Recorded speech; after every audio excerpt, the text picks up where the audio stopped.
So, for those of you at home, I was thinking we were going to beat this game in the next few, like, minutes, honestly. But we're not. And I'm just going to kind of accept that. I think I just need to let go of that. Because I was wrong and dumb and stupid.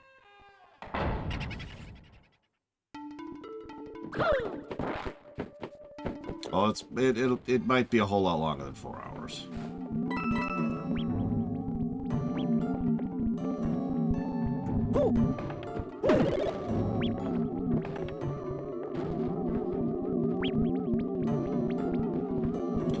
I don't know how long this is going to take me. Obviously, I've spent 2 hours just kind of sweeping up to the point we're at right now. So that's a nice big chunk of time.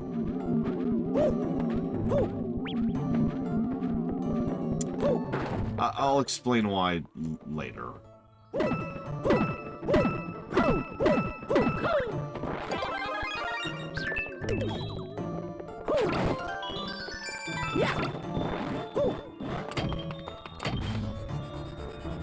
Come back, coin. Come back. No! We need those coins. I wouldn't say I was trying to finish it quickly, it's just I was trying to finish it. Like, I'm not really in a hurry in the strictest sense of the word. It's just, well, I was looking at, yes I do, Yura. I was just looking at the game apparently at about the 50% marker, rather than the 100% marker. So here's the deal. When it comes to Mario games, we have to kind of add an asterisk to the PFR thing. Possible, feasible, reasonable. Exclamation mark PFR. And the reason why is because a lot of Mario games have a lot of optional content, which may or may not qualify as possible, feasible, and reasonable. Yes, Yura. Right? Like that's logical. So, in Mario World, doing the special stages isn't really all that out of bounds, so we do that. In Mario Galaxy 1, you have to do every single stage again as Luigi. That's not really PFR. Like, that doesn't really qualify, and frankly, the stages are barely different. So there's no real reason to do it anyways. Like, there's no additional new content. In Galaxy 2, there is additional content, but it's long and arduous and boring and involves just staring at a walkthrough the entire time. So we're not going to do that. We're just going to give it negatives and walk away from it, which we did. But in 3D Land... See, in 3D World, which I'm more familiar with in this game, there's a whole new special world at the end. And it's like, hey, special world, and that's cool. And that special world has new stages and new levels, and it's cool and it's awesome and it's fun. 3D Land has play every stage again. Now you'd be thinking, well, that just sounds like the same thing you were just talking about. Like, that sounds like something that isn't worthwhile content. Maybe. I need to do some more feasibility tests, like some specific tests on that. Because I don't actually think they're all like that. It looks like they're new levels. It looks like they're completely new stages. And if they're completely new stages, then they're completely new stages. And you're probably thinking, well, then what's the issue, Laura? Just play it. The issue, and we need to discuss this because this very may well qualify as a negative, is that at a certain point, effectively now, actually, in the world we're in, World 8, you need coins to progress. The optional bonus things you get throughout the stages. And, well, I'm kind of okay with that to unlock, like, a stage or a world. What I mean is you need coins to unlock every single stage after a certain point, and then every single world, and then every single stage after a certain point. And you need a lot of them. 290 of them, in fact. For perspective, we have 121. There are more than 290 coins in the game, so you don't have to get all of them. But there's only like 310 or so, I want to say. So you have to get all except for like 20 coins-ish in order to just access the content of the game. And that doesn't feel great. Like, that kind of strikes me, that my knee-jerk gut reaction is that that's a negative, but I wanted to talk that out. and debate that with you guys. And then say thank you to Melkor. Thank you as always. I will jot that down for several things. Give me a second.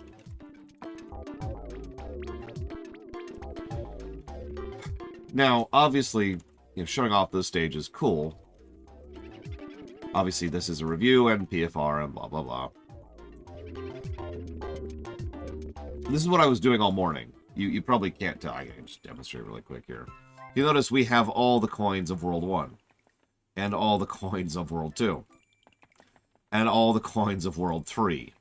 I was in the middle of going through all the coins of World 4 when I finally hit stream. I was like, okay, I'm sick of sitting here. It's already almost, 9 o'clock. I need to actually hit go stream, right?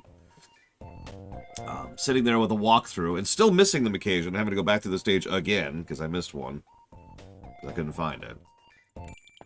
And yeah, getting all those coins, it's just to be able to access the content is tedious as hell. In fact, part of what the time I spent both last night and this morning was to try to figure out how to either import a save file, edit an existing save file, or just straight up cheat. None of the above worked. This is very, very frustrating to me, because this means I now have to sit here and go collect as many coins as I possibly can, arduously, in order to just access the content. I have to essentially 90% this game again, just to be able to progress. Now, I'm not giving any negatives yet, but that's terrible. If I could just be really blunt about that. Because to be very, very clear about this, the way that would work out is, let's say you just were interested in doing World 1 3. You don't care about the special stages. Okay, that's a reasonable mentality to have. You don't want to do all the optional stuff. Cool. You have no issues, right? Well, it sucks to be you, because you still have to do the coins in order to gain access to, like, the stages at all. There are still coin barriers, and I'll show off a couple of those soon, because we're in World 8, where there are several of those.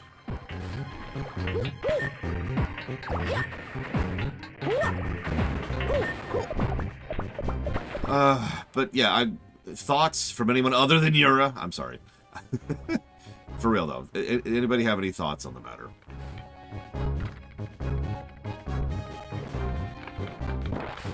Because this is, as near as I could tell, unprecedented, too.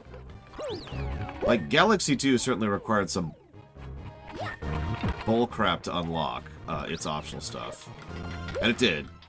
I don't know anyone wants to sound dismissive about that fact.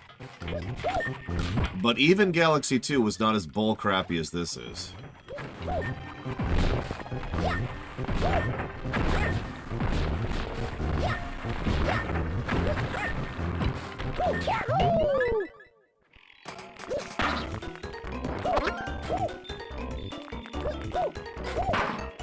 Game. There you go, man. Jesus.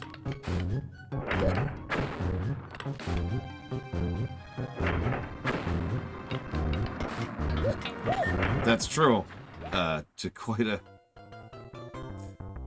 You also have less frequent and less spread out, or less well-designed mid-mission checkpoints, which of course do not retain progress after the checkpoint. So I have to get those 2 coins again.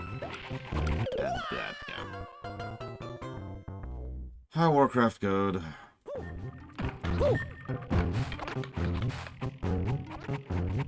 Yeah, it's kind of a strange situation, because I'm trying not to judge this based on other Mario games, even though that's kind of the thrust of my complaint.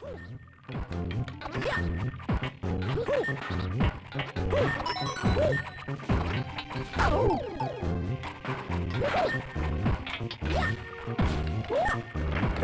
I'm doing great. I'm doing great. I've spent an extra about 4 hours trying to do my job and failing at it, which is always the best feeling, right? Like when you spend 4 hours metaphorically working on the factory only for it to still be broken. In the interest of not dying again.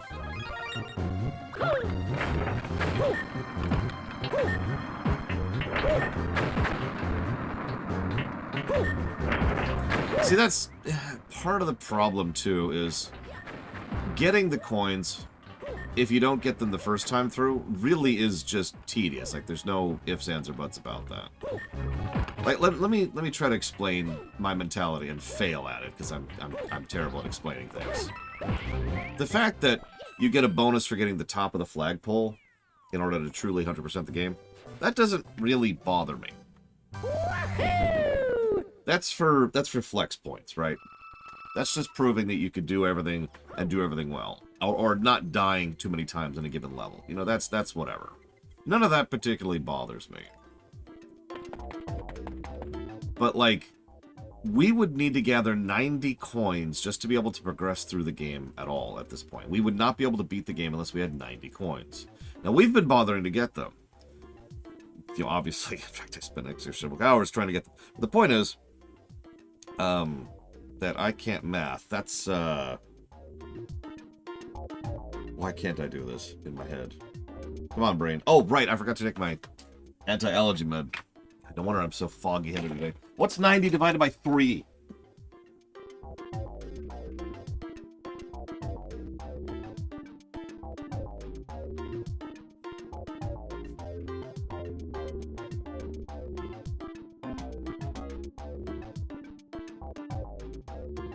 See, it can't be right. Yeah, that's what I thought it was 30, but that makes no sense.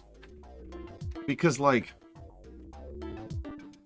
that doesn't make sense. Because that would mean we would have to do 30 stages worth of coins to progress, right? But there's only, on average, 5 levels per world and 7 worlds. That's 35. Now, there's some bonus coins you can get as we go, but still, that would mean, other than bonus coins, we would have to get 30 levels. So, hang on. So that's, I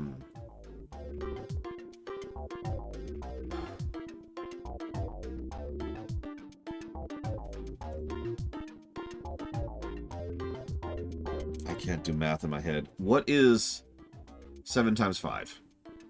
That's, 35. Yes, that's 35 stages times 3, which is 105. So, not counting bonus coins, which I don't know, there are 105 potential coins to have at this point. We need 90 of them to progress. And do you see my problem with this? We need 90 of 105 coins just to be able to access... we're not even... like, we're on stage 6 of World 8. Right? Do you see the problem here? Do you see why I feel like this isn't great? Because... I know, right, Milk Early? Because, you know what this reminds me of? And there is a very specific... we actually have precedence on this matter. This reminds me of Mario Sunshine. That's what this reminds me of.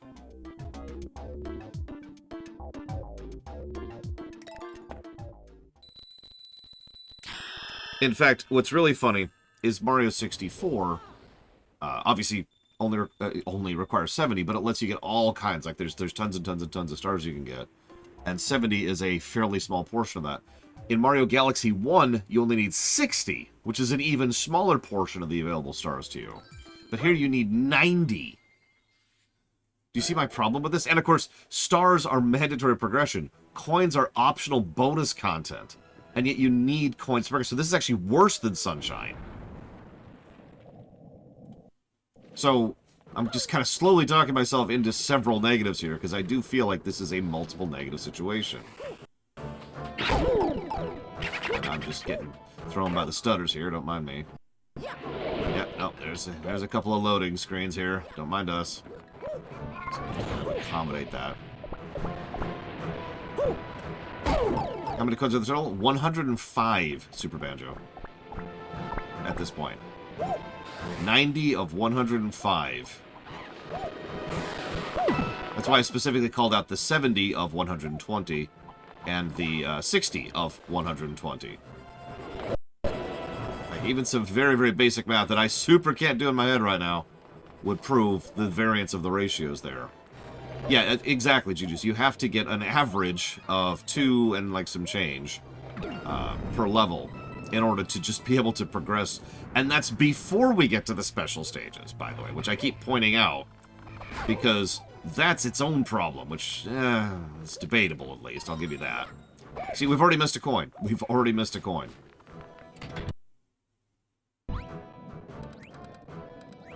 Where are you at? Where are you at?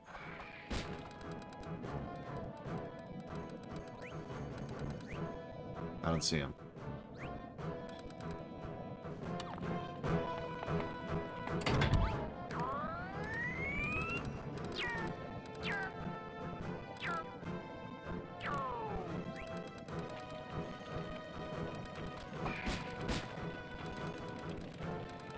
I see the coin. It's not what I'm looking for. I guess there's no mushroom this time. Alright, whatever. There's usually a toad, and he usually gives you either a power-up or a coin.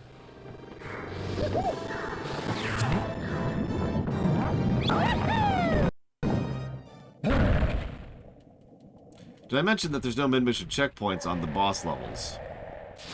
Which is also something I'm not sure I agree with. In fact, I know I don't agree with it. I know I'm sounding pretty negative about this game, and I apologize for that, because this is still a great game that deserves a whole lot of praise.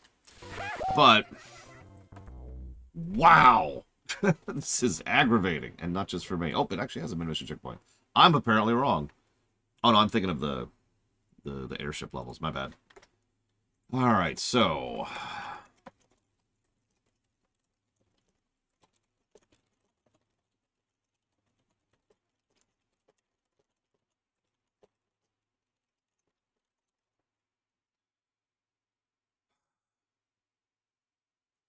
I don't know, I feel like...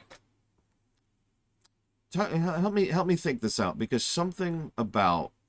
It's true, Warcraft code. Something about the nature of how coin collecting works really rubs me the wrong way. And I'm trying to figure out how to vocalize it. Like, you get a coin, and then if you die at any point before finishing the stage, you lost that coin, you have to get that coin again. That's irritating. The fact that several of the coins are extremely non-intuitive and pretty much mandate, like, I have the walkthrough right there, and I've been using it. It's not all the time. It's not all the time, but every now and again there's a coin where it's just like, what? That's where the coin is? And so there's a couple of irritating coins. You can't, like, get a coin and then call it good. You have to get a coin and then successfully beat the level. And if you accidentally go too far in the level, you cannot backtrack to the coin. You have to start the level over again. And I don't know, something about the construction of all that just rubs me the wrong way. It's one of the biggest reasons why I was so, like, oh, thank God I don't have to collect the coins this time. If you'll remember, I even said that yesterday. I was like, oh, that's such a relief. I don't have to bother with that. Because I do not remember my experience of getting all these coins particularly fondly. And lo and behold, the last 2 hours of my life proves that right. I have not exactly been having a particularly fun time gathering these frickin' coins.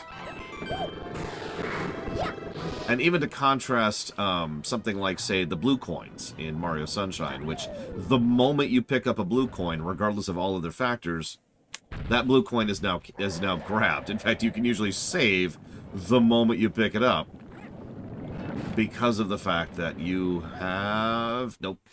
Because of the fact that you now have that coin. That coin is now collected. Period. Done. Gone. And that game predates this game by quite a bit.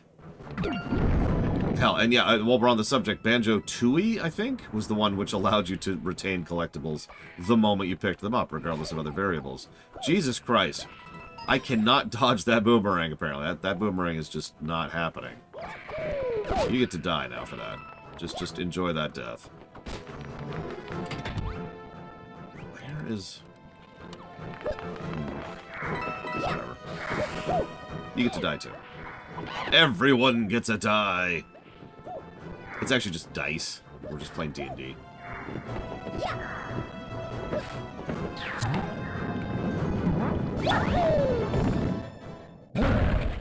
I feel like...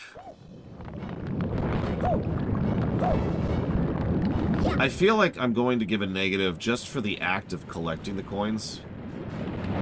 Because it really is more irritating than it honestly should be. There's, like I said, there's a layer of irritation there that just has no reason to exist. Just one negative, just the one. Yeah, exactly. It's just padding. So, not getting the coins without without having to restart the stage, that's padding. So we'll give that a negative for the whole game. And then I think requiring coins just to do the main game is a negative. Because you see the problem. The reason why I didn't want to just automatically just drop the hammer on this subject is requiring an optional objective to obtain optional hardboard content. Sounds fine to me on paper, right?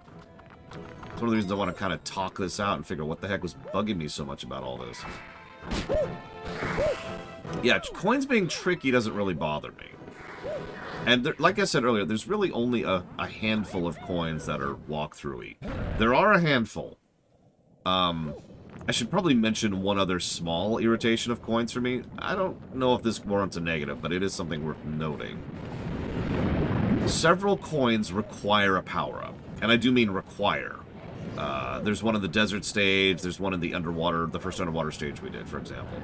In both cases, I'm just going to keep going. In both cases, you needed to have the tail. If you did not have the tail, then you could not break the block that was blocking the way. And therefore, you have no ability whatsoever to access the coin.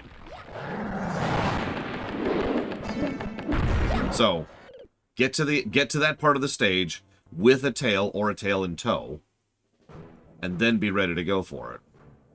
Speaking of which, I'm actually going to quit, now that I'm thinking about it. So hang on, so...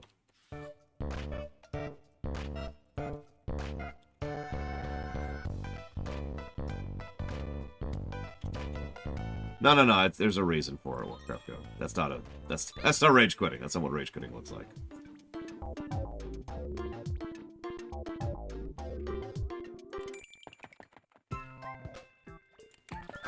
Well, see, that's the other reason. Like, Mario Sunshine has required stars to progress, but A, nowhere near as much. Like I said, the ratio is completely off. And B, stars are mandatory. Like, to use an equivalent, that would be like if this game required you to have so many, like, flagpoles.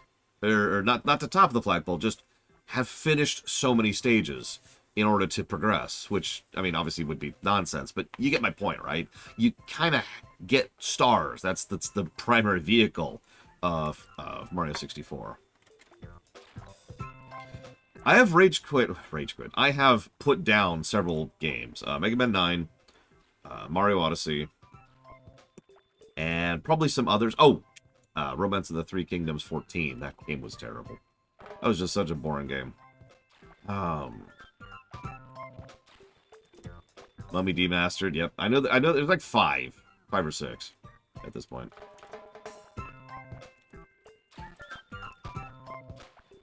Frozen Synapse. That's before the Oblivion line. If we count before the Oblivion line, that number goes up quite a bit.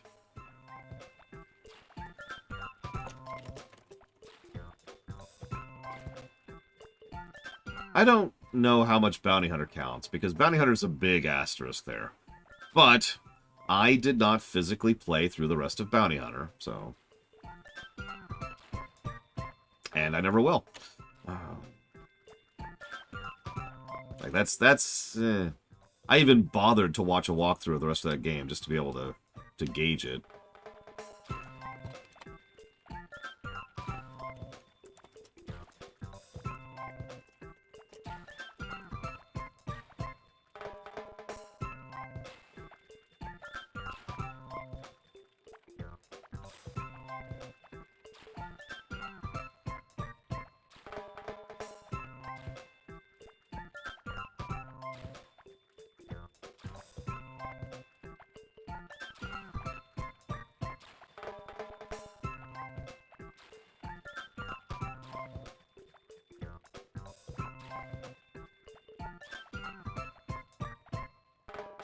Thank you, Warcraft Code.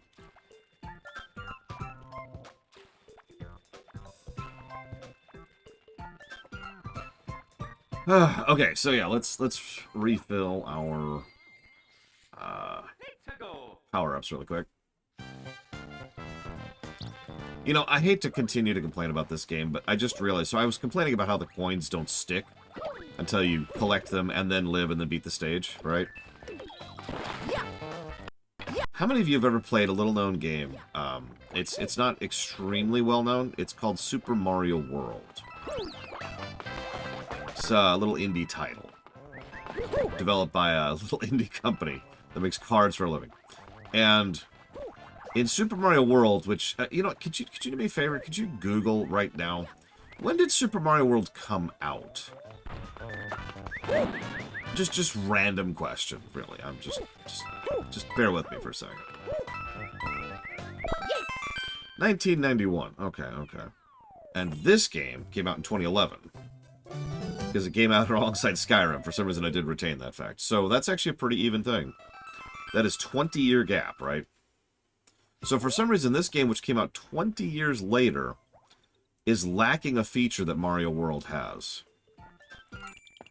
In Mario World, once you have already beaten a stage, like once you have a conclusion marker, or whatever you want to call that on a stage, you can at any time hit pause and hit select, I believe it is, and just go straight back to the world map at the state you're currently in. Why can't you do that in this game? Because that would help with the coin collecting. You get the coin, you know, pause, go back to map, you have the coin now. And it would help with power-up hunting. But instead, for some reason, the game does not retain progress or status until you have beaten a stage. And it does so at the point of beating said stage.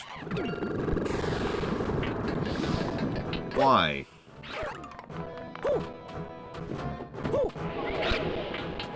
And that might not even be that much of an issue if not for the other problems, which are kind of... God damn it, I was trying to...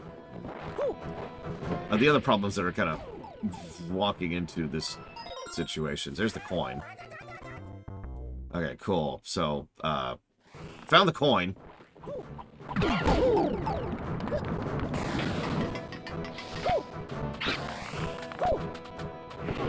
I mean, I'm not going to rage quit Mario 3D Land, for God's sakes. Also, if you think me dying like 5 times is enough to quit in a Mario game, then you don't know very much about how Mario games work. Wow, that... Okay, that's cool. I mean, I guess Noctis? But, like, why? You know? I guess I'm explaining myself wrong, but it feels like the developers were so concerned about players, you know, not being challenged, I guess? Why are you sitting there for so long? That they decided to make the game less fun. And I should mention, this is a very fun game. I know I don't sound like it right now, because I'm currently in a state of severe irritation, because I've been playing this game for the last 2.5 hours, very, very boringly, while having a headache. But, like, you get my overall point. It's like, it's okay.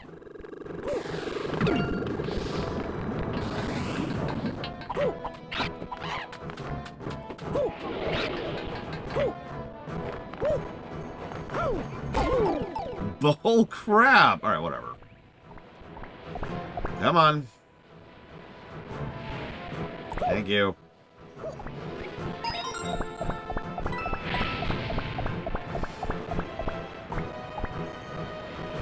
I don't know, my viewing figures don't seem to agree with that Warcraft code.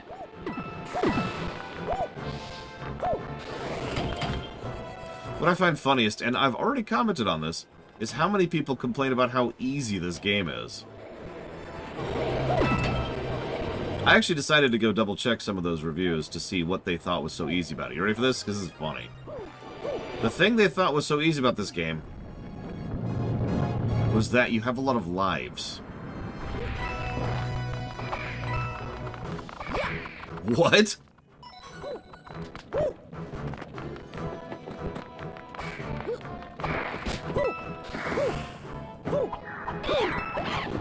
I guess that makes Mario Odyssey easy, because you have infinite lives! Because there are no life systems. Yeah, I was gonna say, I can think of exactly one Mario game that doesn't shove lives down your throat. It's Mario Brothers 2, by the way. Listen, Warcraft Code, Dark Souls is just one of the easiest games I've ever played. Just ask Hazardous. Dark Souls is a joke. How am I supposed to get that coin without a Tanuki suit? I think I am just supposed to have a Tanuki suit for that one. So now I'm faced with an interesting choice. Do I bother getting it? Yeah, I don't know. Let's just get this stupid thing. There we go. I need the coins, right? And I don't want to do this stage again.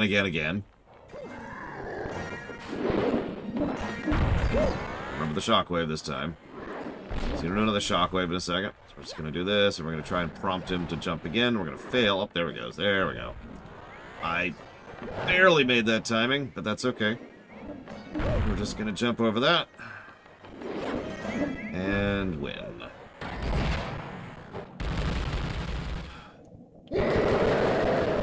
Depends, Noctis. Depends on the game. Because both are part of it.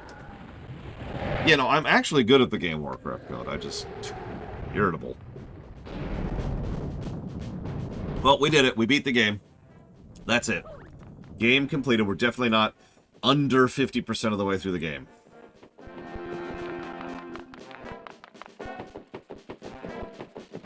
Because we're not even at the halfway point yet.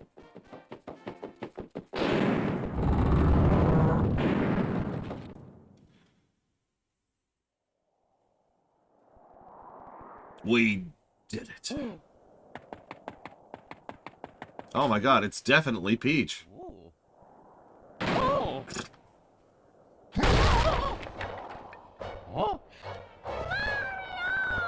Do you have any lines of dialogue that aren't that? Don't answer that question. Also, I want you to think about how Bowser's holding her. Because, like, his forefinger and thumb are around her waist, and the rest of his hand is gripped around her, essentially her legs. But because her dress is so poofy, he's gripping her dress like it's a bell.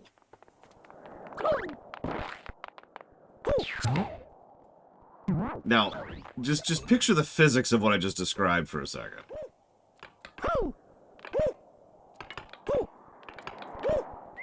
Oh yeah, getting the top flagpole almost always requires a Tanuki suit as well.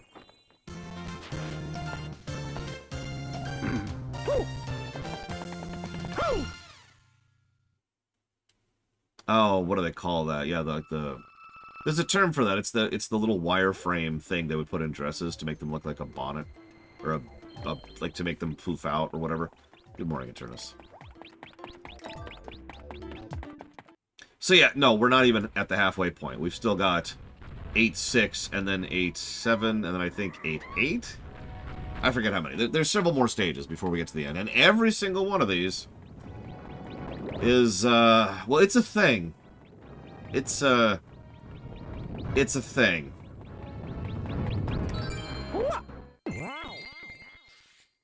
Let's go.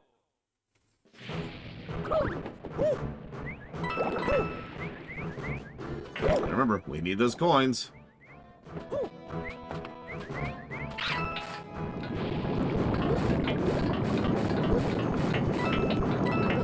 So if you too can see a coin that Lore Runner has skipped because he's blind, dumb, and stupid, feel free to call it out on stream.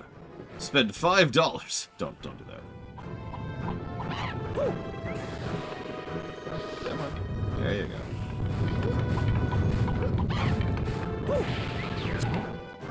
I should make that a financial model. Just be like, a hoop skirt is apparently the term. Wow, really? I heard it like as a bumblebee thing or something. Alright, so so the bad part is I need to leave the stage now because I've accidentally skipped a coin. So, anyways, but that would be a weird financial model, right? Like, you can't chat in chat, but if you spend money on a donation thing, you can send a message saying how much you suck, and there's like all kinds of pre-baked like buttons you can hit. That's like, you suck, or I hate you, or you're worthless, or you should kill yourself. You know, just all kinds of wonderful, wonderful stuff. And like that's the financial way that this stream supports itself. Okay, looks like it was this way I wanted to go. Damn it, whatever. Coin number 1 is in the lava. now we get to do that without power-ups. That'll be great. Yeah, you're lousy. You're a rotten adult. Points if you get it.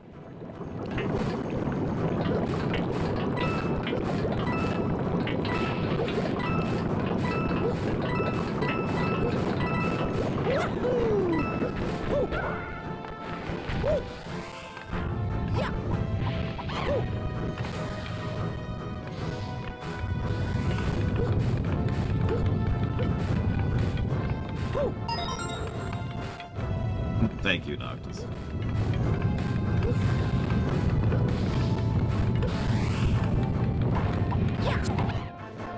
But yeah, I think this is why I have so many bad memories of 100%ing this game. Because in most Mario games, I tend to enjoy 100%ing them. It's why I tend to go out of my way to do so. I don't think this was one of those.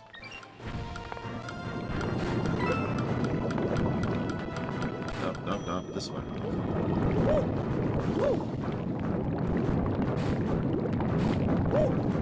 I mean, honestly, Warcraft Code, honestly.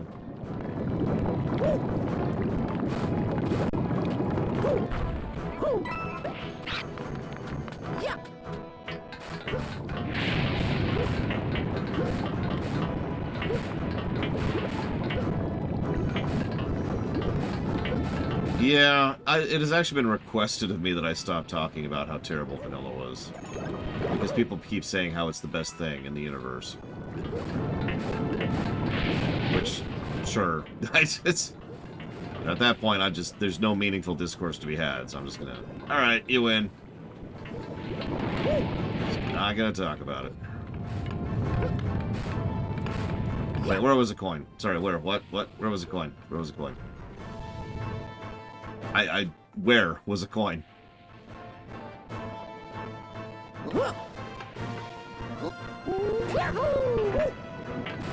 It's okay, I'll just make it go the other way.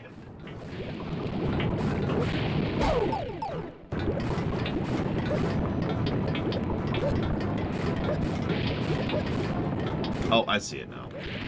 Is that a coin? Is that a coin? Which I guess... Nope, that's a real coin. Thank you. Now that'll be $5! Please don't actually donate. I know, Pillars of Snow, I know. Like, Yura said this jokingly earlier, but some people I know think that unless their time is being as wasted as possible, they feel like their time is being wasted, which I know sounds contradictory, but I mean that, right? Like, unless I can spend extra time grinding in X game, how do I know if game is worth my time? I mean, this is even a very basic mentality if you consider that most people probably don't think of it that way. How many of you... Oh, bullcrap. How many of you in chat... Ow. No judgment, by the way. How many of you in chat tend to think, well, I don't want to pick up game X, Y, or Z if it's not, you know, X amount of hours? Just to make sure that you feel like you're getting your money's worth, right? It's the exact same concept, really. Doesn't matter if that content's good. It just matters if there's content there. If it matters if it's going to be taking up the time. And, by the way, before you think I'm throwing shade, I used to be the exact same way. I've said to my dismay and embarrassment that when I was a child, I actually had a problem with thinking that longer equals better when it comes to RPGs, specifically. And used to argue that the good RPGs were longer, which, with the advantage of hindsight and, you know, statistics, is actually not true. The better RPGs tend to be shorter. This is also almost assuredly why open-world games tend to be as popular as they are. Because open-world games, above all other things, are long. I disagree with that. Anyways, thank you for coming to my TED Talk.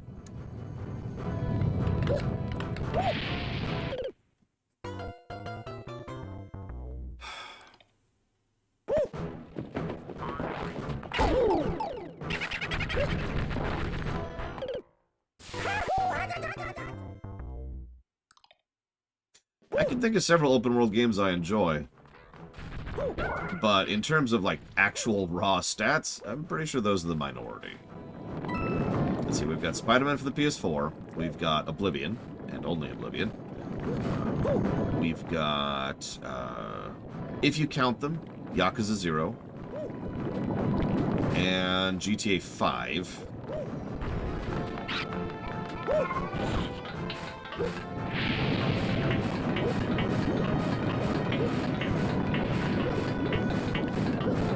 And I think that's kind of it, actually. I think that's the limit. Like that's the line right there.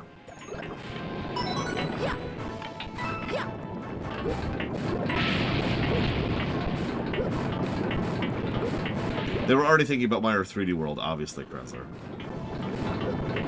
Now you're probably thinking, what about the Fallouts? Well, I haven't reviewed New Vegas or 3 yet, so I'm not sure if I like those games yet.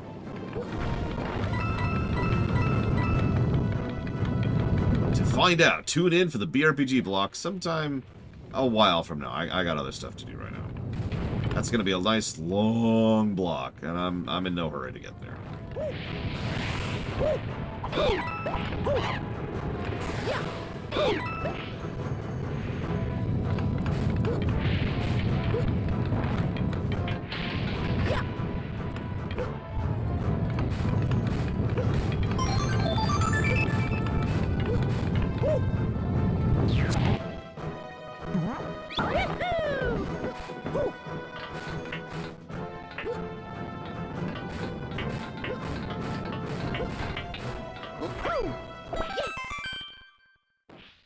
Correct, Melkor.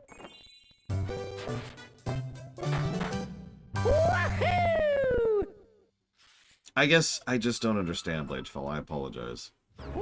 Speaking as someone who has been poor, like destitute levels of poor, I don't understand preferring sawdust, you know, when it comes to food, metaphorically speaking. I did 100% Spider-Man PS4, PC, whatever. It was reasonably enjoyable. There were a couple of things I didn't like, I'm not gonna lie, but it was reasonably enjoyable. Enderall? I'm good with not going back to Enderall, if that's okay with you. We already covered that once, and, I mean, it's probably better than Skyrim. Except for the lack of weight feature. I'll never forgive the lack of weight feature. Also, that plot was just pure insanity.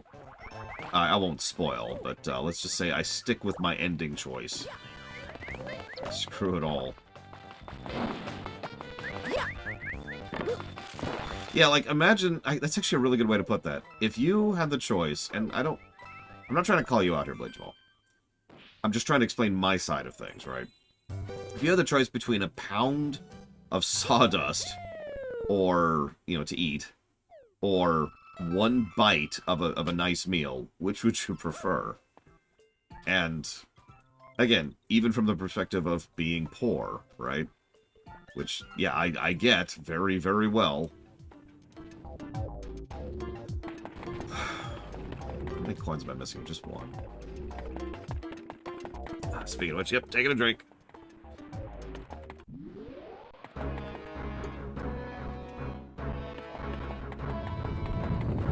It is a bit of a tease, but like... Sawdust... So now we need 100 coins. Out of, a potential 112, I think, at this point.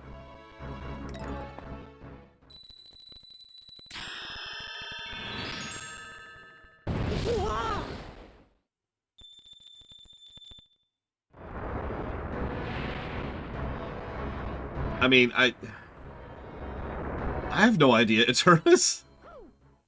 Like, how would I even gauge that? How would I even know the answer to that? I don't know.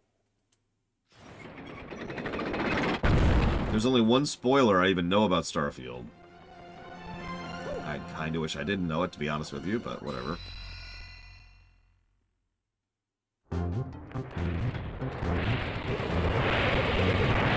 Oh, right, this stage.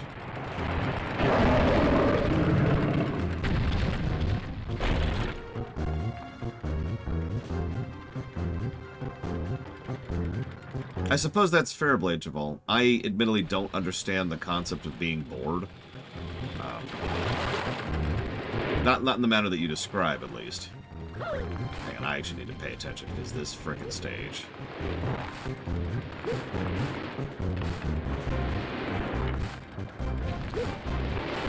Like, the idea of wanting just anything to do is such an alien thought to me. I don't even know how to process that. Ignoring the obvious fact that I always have tons and tons and tons of things to do. So much so that I wish I didn't have to sleep so I could get more done. So let's ignore that for a second. I, at a pretty young age, had to train myself in order to not be bored when sitting alone in a room by myself. And so, like, to continue the parallel a little bit, I think my mind just works a little bit differently, because if you told me, okay, you can sit in a room by yourself and do nothing for 40 hours and have a whole lot of fun for 5 hours, or you can be bored for 50 hours, I'd take the 5 hours of fun, right? And also, and I know this, we're getting a little bit into the weeds on this analogy and it's starting to break down a little bit, but to continue the analogy for a moment, if I have a 5-hour game that's really fun, then I probably want to replay that game. Which kind of, admittedly... God, I hate this stage. Which admittedly kind of elongates the playtime, right? So instead of 5 hours of a fun game, it's 15 hours, because I played through it, then I played through it again, then I played through it 100%ed it, or something like that, right? To use an actual real-life example, Modern Warfare 1 is like a 4-hour game, right? But the moment I finished it, the first thing I wanted to do was go back through and play through it again, right? Yeah, that's different, Melkor. If you're doing stress relief stuff or chill stuff is what I usually call that. Chill stuff is a lot different. That's a whole other ball of wax, and I'm not speaking ill of people who just enjoy chill games. A lot of people enjoy Animal Crossing, for example, which I personally would consider extraordinarily dull. To the point where it's kind of permanently vetoed on the stream, because I think it would be an absolutely awful streaming experience. I cannot believe that I keep forgetting I'm not playing Galaxy.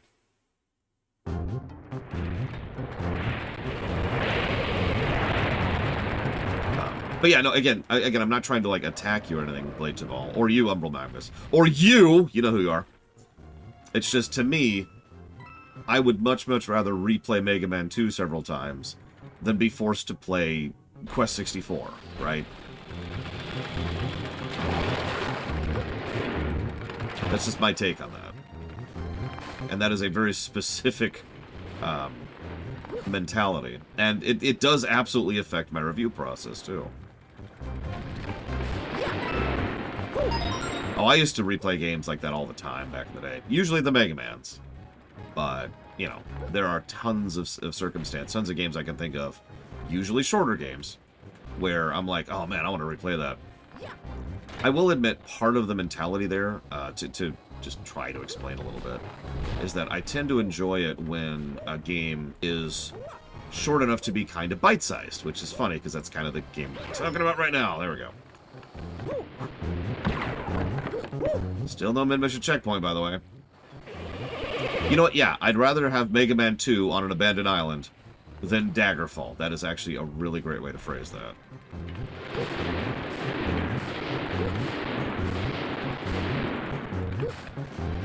Hate this level. Still no mid-mission checkpoints, by the way. So if I die, like right here, then it's over, and we have to start over from the very beginning.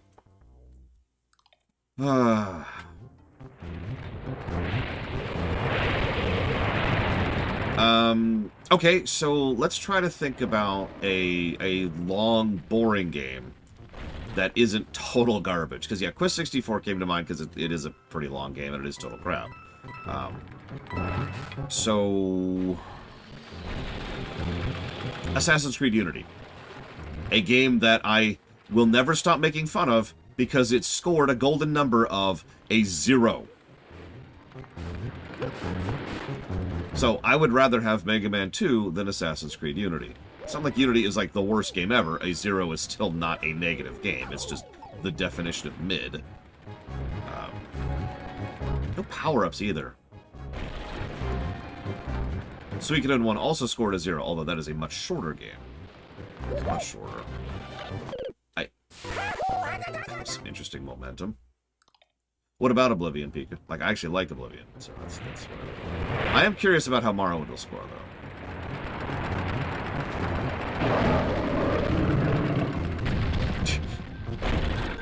Yep, go away. I suppose we could use the special power-up things in this game. There's nothing really preventing me. I'm not going for 100%. I'm just trying to get through the game. The real frustration here, if I could rant for just a second, part of the reason I was trying to get cheats and or saves working is so if I have everything already unlocked like I do on my 3DS, I could just show off all the stages. No need to collect all these stupid coins. Just, hey, here's the stage. Anyways. What started this whole conversation?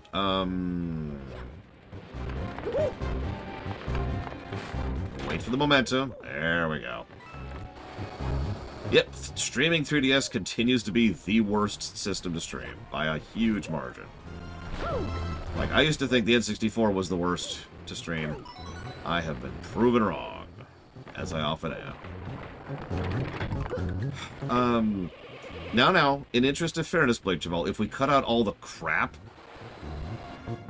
Excuse me, let me say that slightly more neutrally. If we cut out what I consider to be the unnecessary content, the optional content, not the good optional content, you know, the other optional content. Oh, god damn it! Whatever, we're just gonna accept it. We're just gonna accept it. I don't feel like doing it again. Then Inquisition scored a lot better.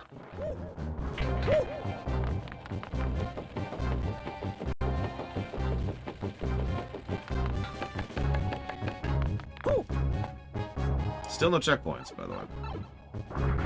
What did we do to start on this topic? I can't even remember.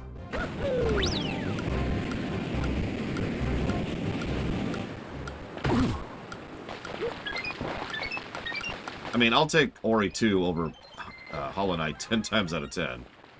No. It was like before we started talking about long games. There was something like that prompted this, and like that was kind of a similar concept kind of a thing. I don't remember where we started. I don't remember where that conversation started.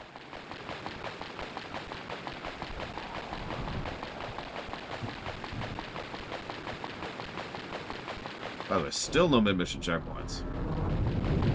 Let's find that out. I don't know what an Oblivion score is, Pika.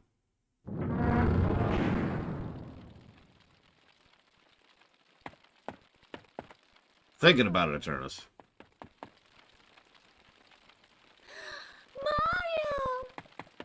Audio glitches. We're talking about open world. We were talking about how people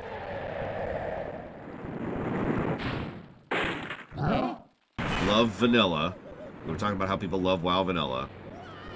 And that drifted into people who insist on long, boring stuff to make sure that they feel like they have their money's worth. And that drifted into the conversation. Okay. I'm found. We did it. WoW vanilla's crap! Okay. Got it out of my system.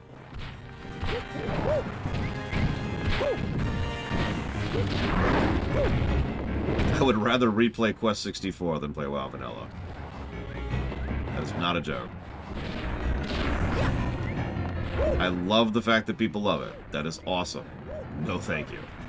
Well, okay. So we're dead.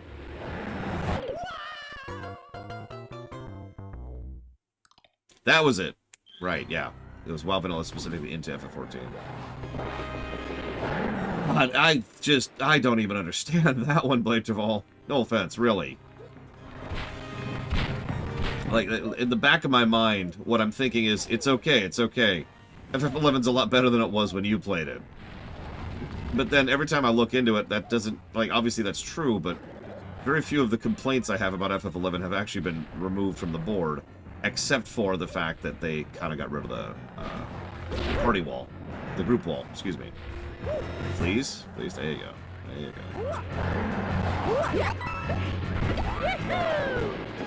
I am glad they got rid of the group wall. That was a good change.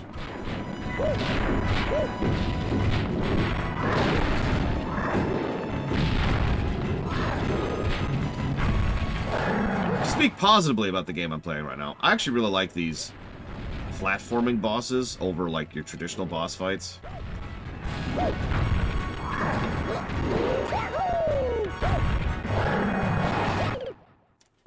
Ignore the fact that I just died.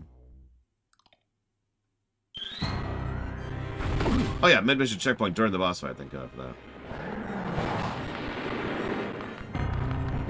Really? Blades of all. Alright, I give up. I give up. I know nothing. I am that one NPC in Zelda 2 who just says, I know nothing, over and over. That's me. I have no idea. I have no idea what I'm talking about.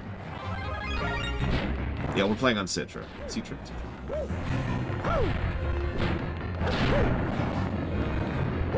The only real way I have to stream 3DS games, and when I say that, I mean that very literally.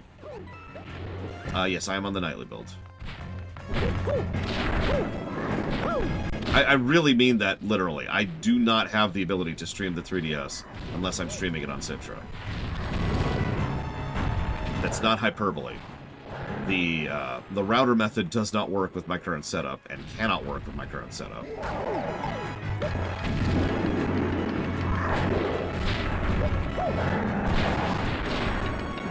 Oh, I get you, Blade. Okay, that makes sense. That makes sense. I can understand that. God damn. But, yeah, so I can't use... I don't have a capture card, and they don't sell them or make them anymore for the 3DS. At least not that I've seen. I can't use the router method because I'm physically incapable. So my options are point a webcam at a 3DS while I'm playing it, or Citra. Those are my options. By the way, fun fact, we've done the point a webcam at the 3DS method before. That is something that has been attempted. It's not a great method.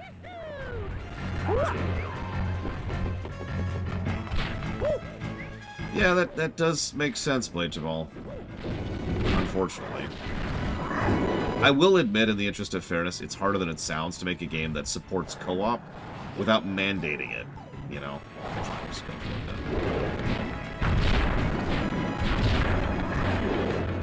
Is it working better today? It's actually working worse.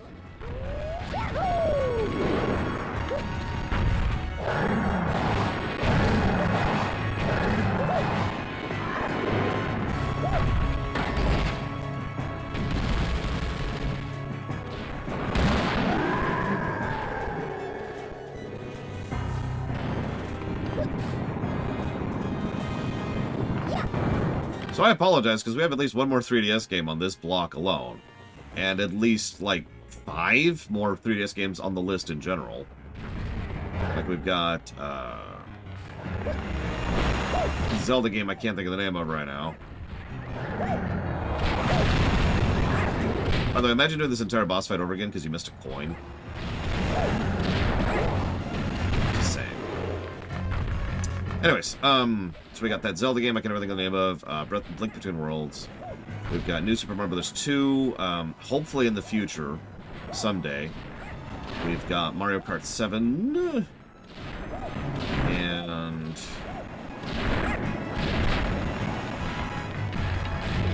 I can't word. I don't remember what else. And we're dead.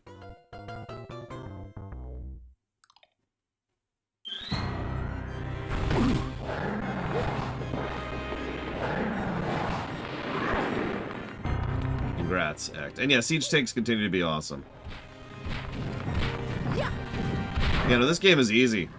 I don't know what you're talking about. This game's for babies. Cue the comments on YouTube. You just suck at this game.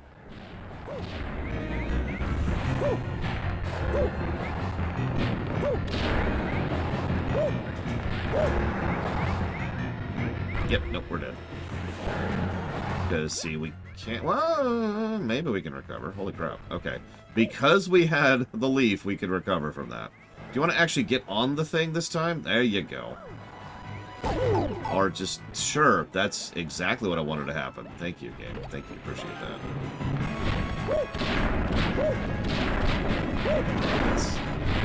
I don't even know what the hell you think you were doing there, game, and I'm not even sure I care. help you, Bowser? Apparently not. I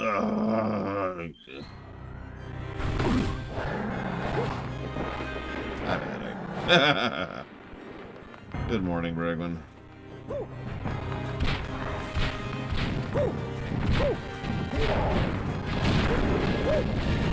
I'm hoping, like, the allergy medicine and the headache pills, like, kick in at some point so I can start actually playing at potential. I suppose I could start ignoring chat for this attempt. That is something that objectively raises my playing capacity. Makes me sad, though. I can't do my job properly. But I am worthless, as we've talked about many, many times. I think I need to just accept that and live with it. Resignation. Just give up on everything. Don't even try.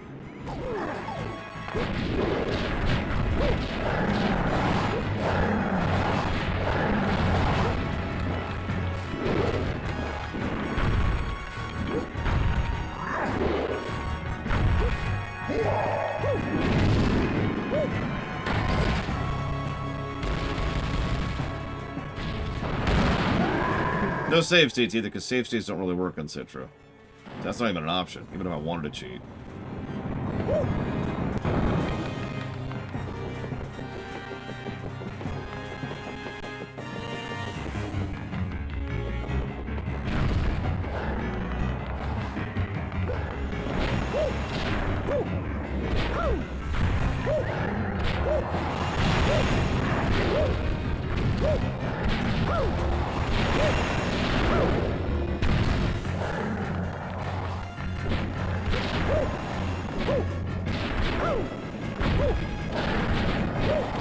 Hey Bowser, why are you destroying your own castle?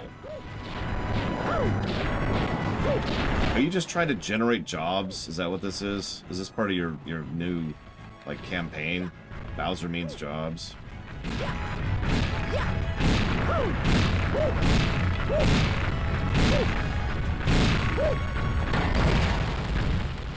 No, spicy blue.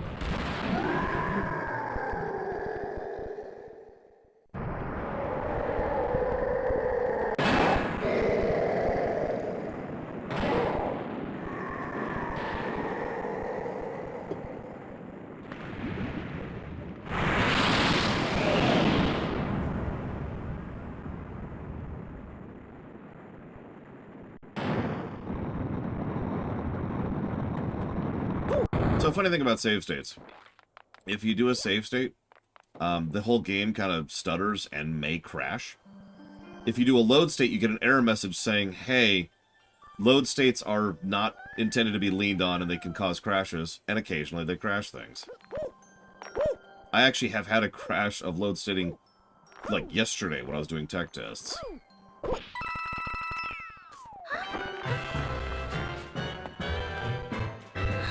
Love that delay. That's just great. All right, so what's I about to write down?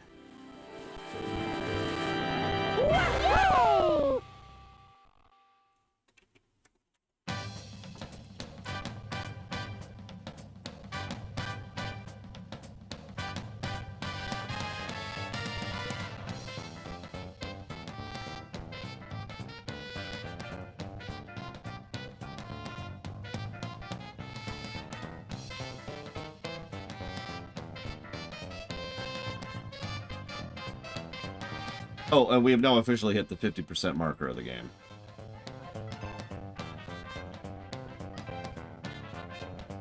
Yeah, that sucks, Act.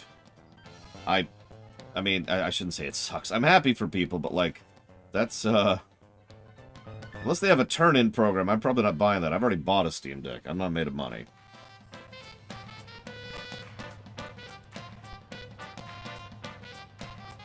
Excuse me.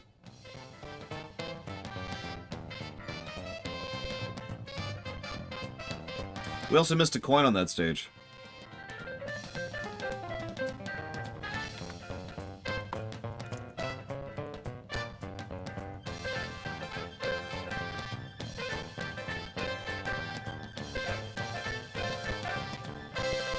No, Pika. We're at the 50% marker here.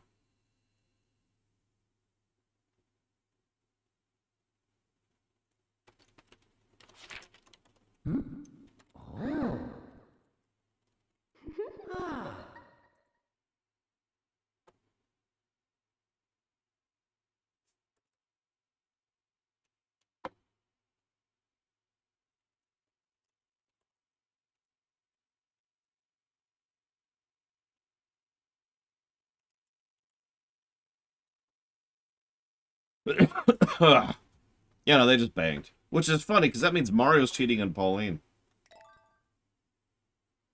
Of course, we all know Peach's one true love is Daisy.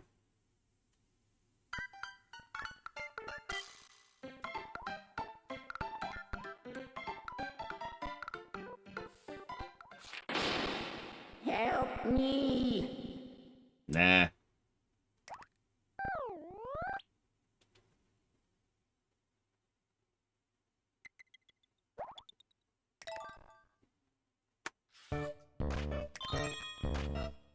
Let's play. So, now we go do the other half of the game.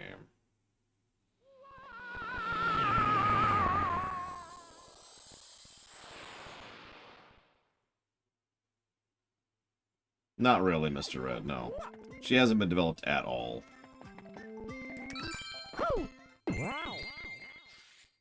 Let's go. You know what's funny is I actually have an option to change around the audio stereo. Let's try it for a bit. Let's just see how it goes. So if we now enable this, let's see how the stutter sounds now.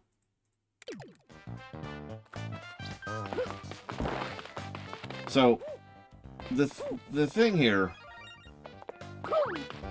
and I don't have a better way to say, this is what made me realize this, Melkor. And I just want you to know, Melkor, that I hate you. That's a joke, obviously, but like, I was so ready to just be like, all right, we're gonna blaze through this game, it'll be great, it'll be awesome. No, these are different stages, so we have to now go through every world because these are completely new stages.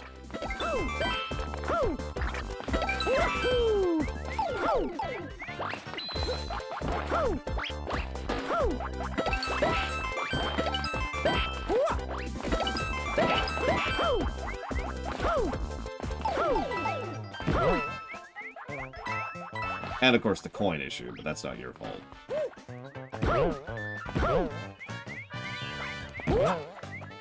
Speaking of, we should be grabbing coins as we go here. We're gonna need them.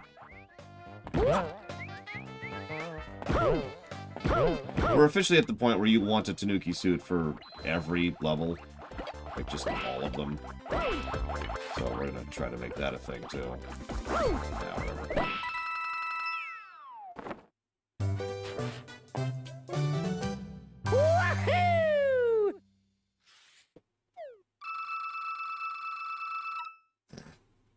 Well, I doubt I'm going to be able to afford sushi anytime soon, but thank you, Warcraft Code.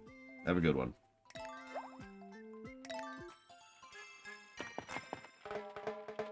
Out of curiosity. 110.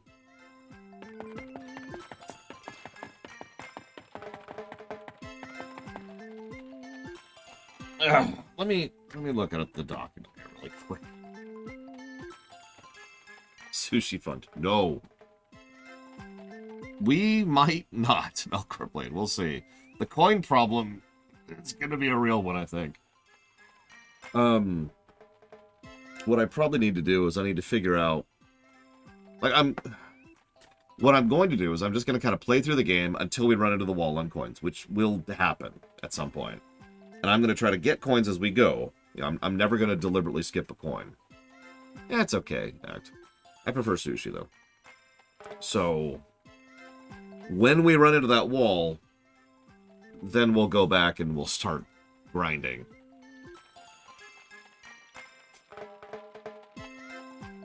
I am not. No, I don't really have weekends.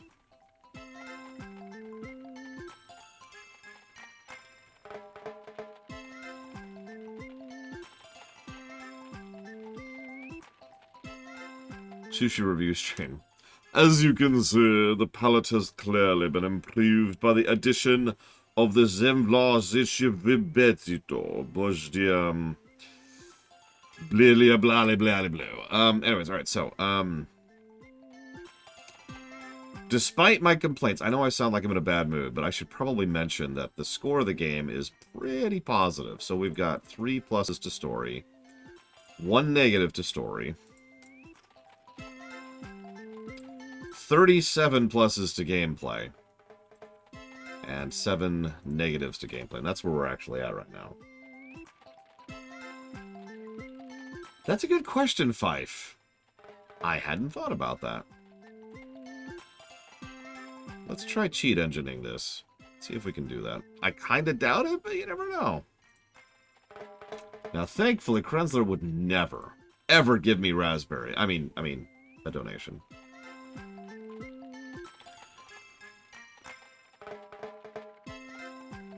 I mean, if I'm being completely honest, I do like the idea of giving a negative for the fact that Peach is such a non-character that it's kind of insulting.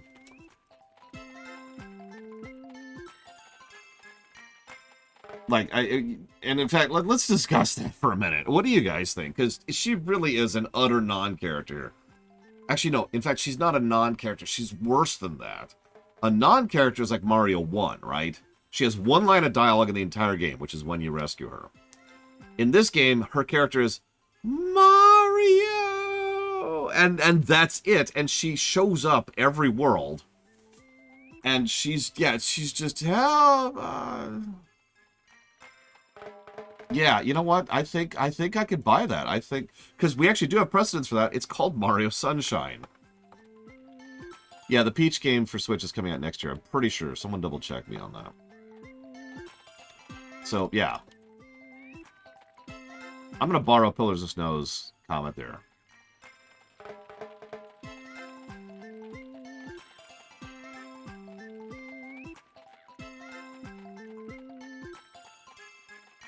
That's we'll see how many of the mainline Mario games get that negative, because it kind of varies. I've said it before and I'll say it again. Bad story is worse than absence of story. Mario Brothers 1 will not get that negative. But this one... Thank you, Krenzler. I do appreciate you very much. By the way, how was the sushi, Franklin? Like, I saw pictures. I never know how much you liked it. Next March. Really? It'll come out on the Switch too, then. I sort of hate this song. Sorry. I don't really have a pause. That's another thing. If you pause the game for too long, the game crashes. The Citra is really, really unstable. I would not be using it if I had literally any other option. Okay, so let's grab the Citra.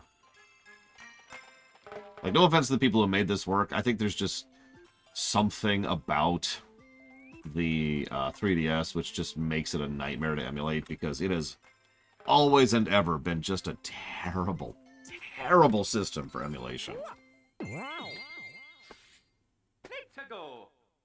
Hell, for anything.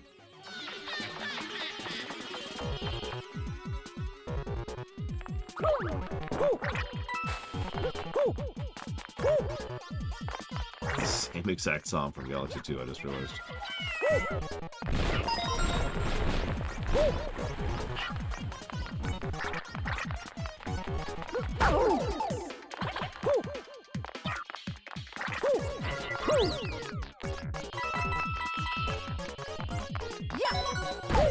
Ow.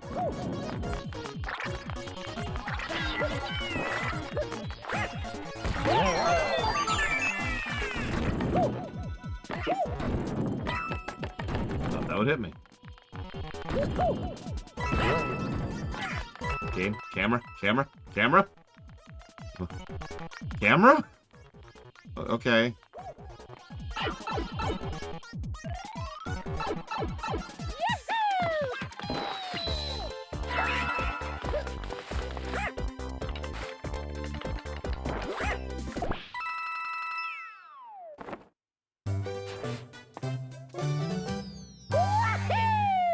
I mean, yeah, Peach is my favorite character to play as in Mario World, Mario 3D World, excuse me, and in Super Mario Bros. 2.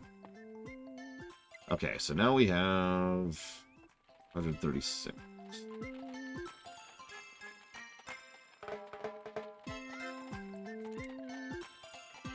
Okay. Man, if I could just cheat the coins, because we know the negative is there, right? We know the grind negative is there for the coins. We know the collectathon negative is there for the coins. Doing that is not going to really change the review other than making the review longer, right? Don't mistake me. I understand that that is relevant to the review, but I think most people would rather not watch me just grind coins. I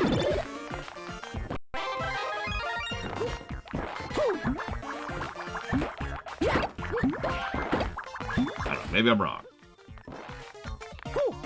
Lord knows a lot of my older audience, that is to say, not my older in age, but the people who watched me back in the day, they're like, why aren't you doing all the boring grinding on camera? Because that was a really common question I got back in the day. For some reason. Yeah, I'm down for moving on to 3D World, but...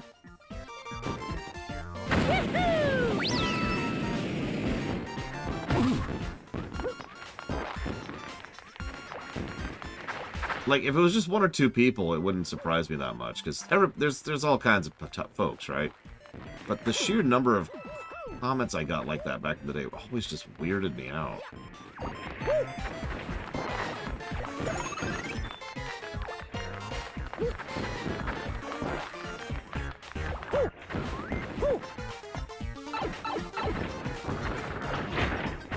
Death to fun. And death to the living!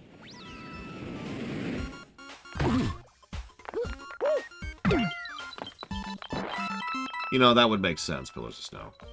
Hell, that's true now. Being a variety streamer is still kind of unusual. At least being a successful variety streamer.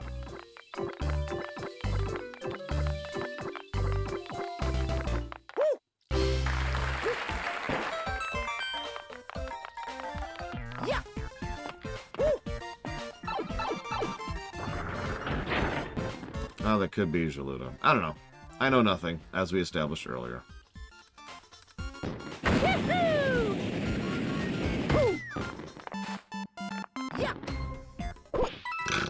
Terrible jump. Yeah, the sheer number of people who watch just Fortnite over and over is mind-boggling to me.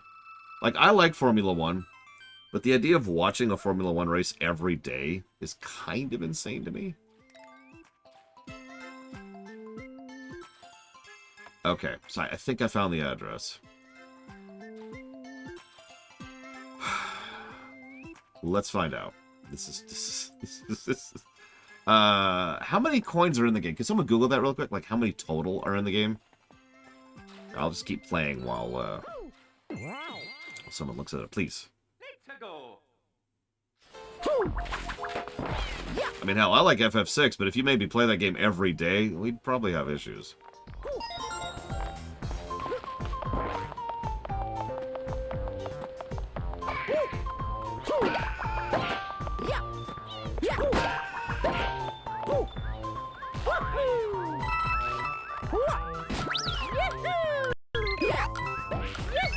$312. Thank you.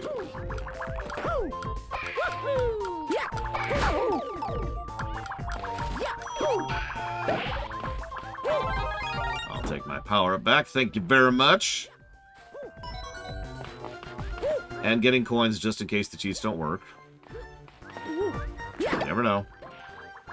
You never know what evil lurks in the hearts of game developers.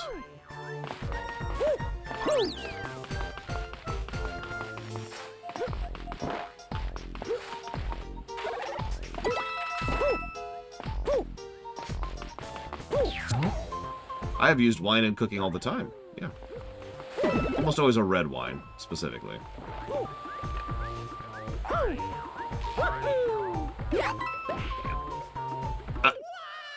What? I'm not actually sure what happened there. Really? So obviously Street Pass doesn't exist here, but we're on an emulator. So maybe we could, like, fake a street pass? We can consider that a backup plan in case, you know, our current 2 options fail.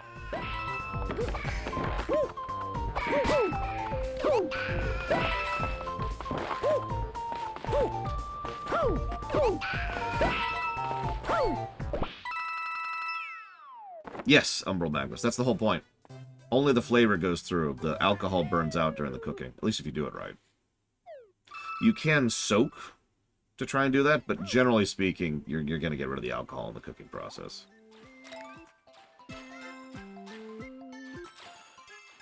Yep, okay, so 312. I think I did find the address. If this works, this is going to be just such a relief.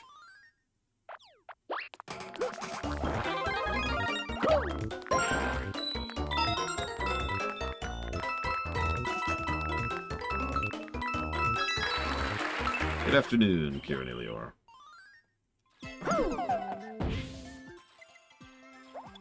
No, Blue Fusion. Okay, hey, look, we have 312 coins all of a sudden. Huh. Now the question is, do they work?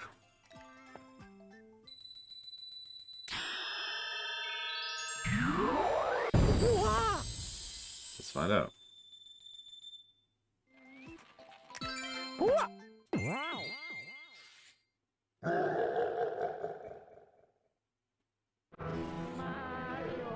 I will save you, Ouija, though it cost me my life.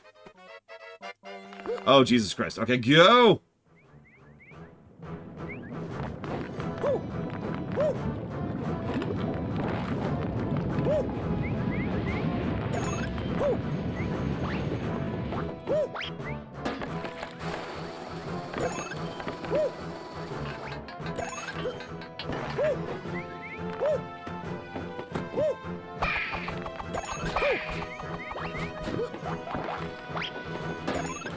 You see that coin? See that coin? I'm gonna completely ignore that coin. Out of spite.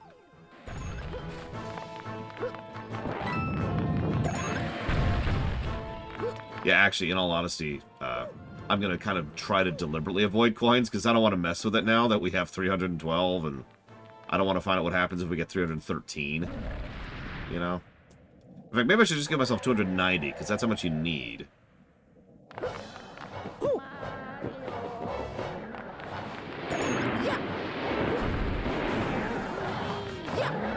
Whatever. We'll mess with it. Yeah, that's Dry Bowser. As we mentioned before, the series has a concept such as undead, but they kind of mask it behind, you know, terms that are more family-friendly. So instead of calling him Undead Bowser or Skeleton Bowser, both of which might be unacceptable, he's called Dry Bowser.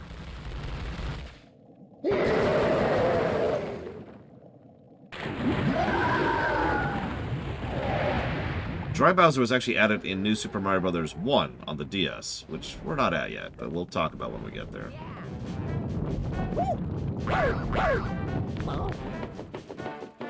I was trying to talk to you, Luigi.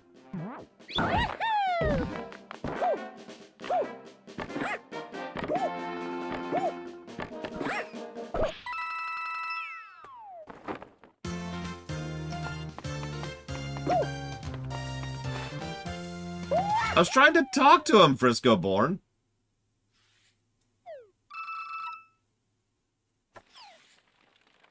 Luigi's back. Thanks, bro. Dry Lunar Ruth. She's just skin and bones. Or I guess just bones, actually. Anyways, that was Special 1. Let me jot down some thoughts. You can now play as Luigi! Yay! He's barely different. Boo. Okay,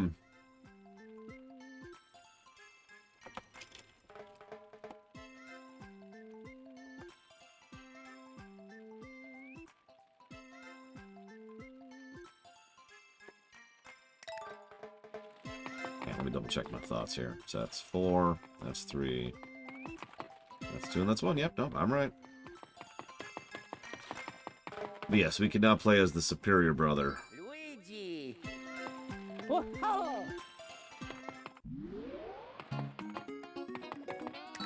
Yeah. Yeah, some of these stages, by the way, are wild. Let's go.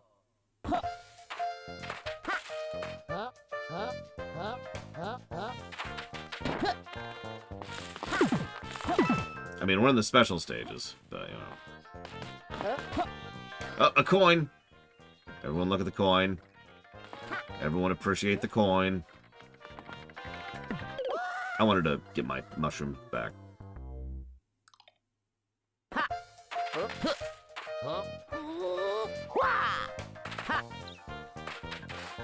Yeah, weird thing. He doesn't actually, he doesn't have the squiggity. Just honestly kind of weird. So it's pretty much just cosmetic. This is doubly weird because Mario 3D World has Luigi as a playable, and Peach, and Toad, and guess what? They play differently. And to repeat myself, no, Pika.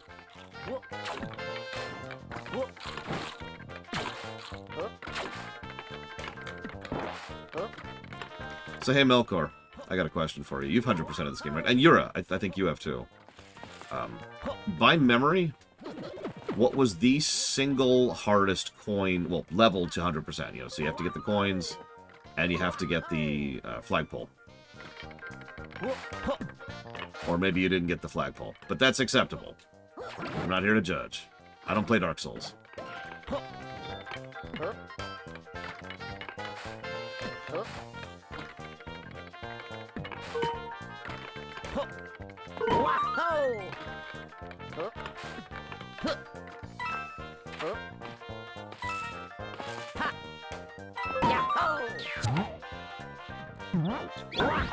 It is one of the special worlds for me. I know the exact level.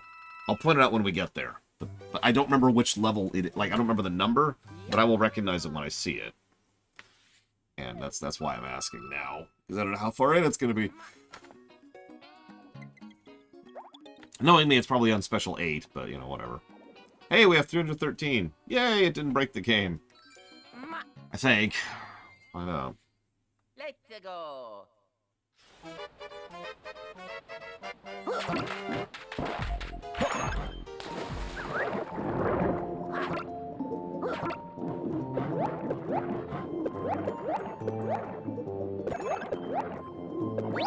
So if it's not obvious, some of these stages are kind of like the comet stages from the galaxies, and some of them are just new stages built out of the bones of the old stage, you know, using the same assets. That's why I realized, to my dismay, that no, we really do have to do all these stages, because these are new stages. See you around, Spartan. Hopefully. Like, even just this stage, which is a comet mutator, effectively. Between the timer, the different enemy placement, different item placement, the little, the gimmick, right? The speed gimmick. This qualifies, so you get it, you get it. But then there's the stage we just did, which is completely different. Oh no, I've been noticing the same thing, Yura. I'd like to say I've compensated for it by now, but if I say that, I'll just die. So instead, I'll just say that I'm having less of a hard time with it than I was earlier. Leave it at that. Well, since we don't need the coins now, yes, I can confidently say we will beat this game today. Some of these stages are brutal, don't mistake me, but they're not grindy anymore. Yeah. Like, oh god dang it. Real quick, what's 290 divided by 3? It doesn't divide evenly.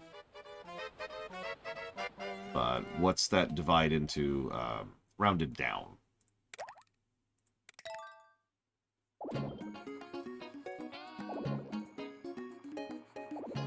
I have not gotten a chance to try them. I should bug my niece to see if she wants to play those.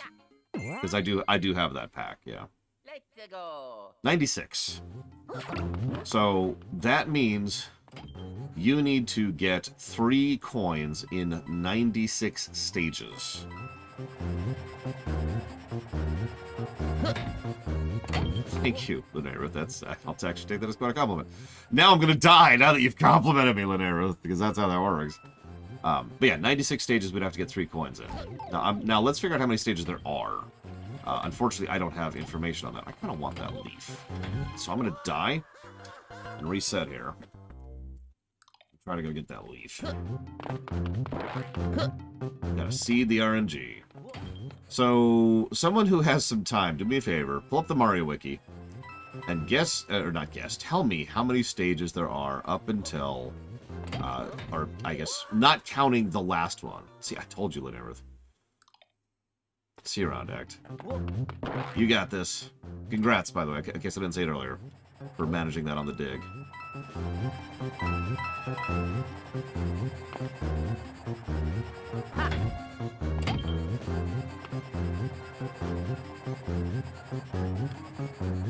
That's true. So that would be 103 stages. So you need 96. Wow, you need 96 of 104 stages. 3. You need 3 stars. 3 coins? God damn it. Maybe I should just give up on that. Okay, I'm horrible at this game. I suck at this game. You need to finish 96. Yeah, 90. Thank you. That's exactly what I was about to ask. If someone could do the percent of that. You need to do 92% of the game. 100%, essentially.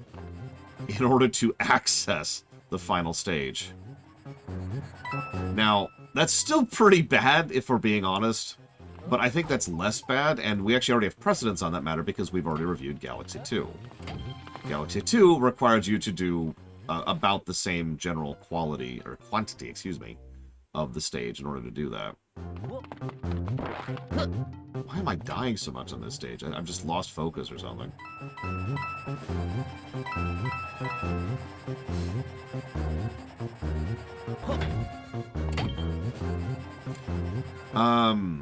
So I can only gauge the ones I've reviewed, Frisco Born. But the best balance of difficulty, challenge, and fun for me is probably Galaxy 2. Galaxy 2 is pretty mean, but, I mean, obviously I'm into that. And, it also does a lot to kind of help you out on that matter, and pretty much all of the meanness is completely optional, which helps a little bit, obviously. Galaxy 2 also is extremely innovative and fantastic in terms of how its level design is constructed and all kinds of other fun stuff like that. And is just generally very fun. The only time I wasn't enjoying Galaxy 2 was when I was doing the green stars, which we gave negatives for. It's the green! I can't see green.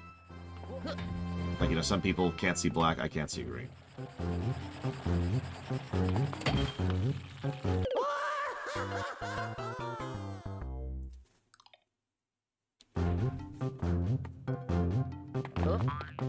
Well, admit my eyes are kind of doing that, like... My eyes feel kind of bulgy, puffy, you know, today. It's my fault. I'm the one who forgot to take my frickin' allergy medicine this morning.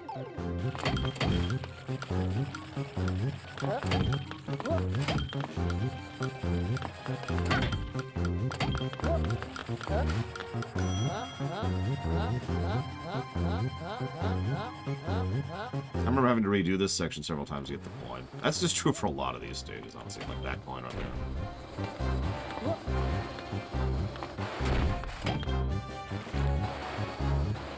No, I'm joking. I can see the fact that that's green, and so there's a saying where you don't see color means you're not racist. So I don't see green because it's a dumb joke. Game!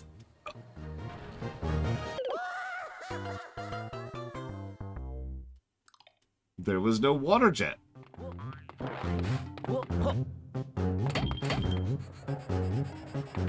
I was expecting a water jet.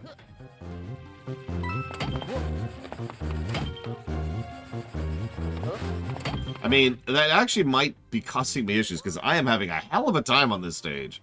All of the sudden.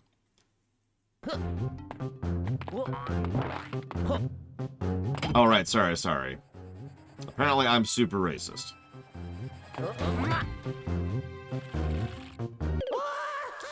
Yeah, so after I made the jump, I realized this wasn't Galaxy. Which, at some point, you'll think I'll just process that. Because I could have absolutely made that jump in Galaxy.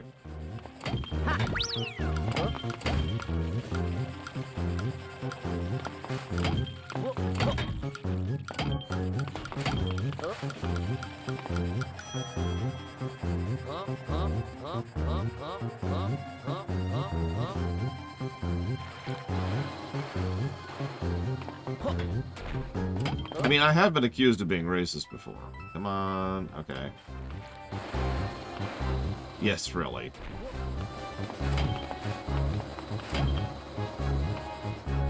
Now, if you could guess what I've been accused of being racist against, then you can win some points.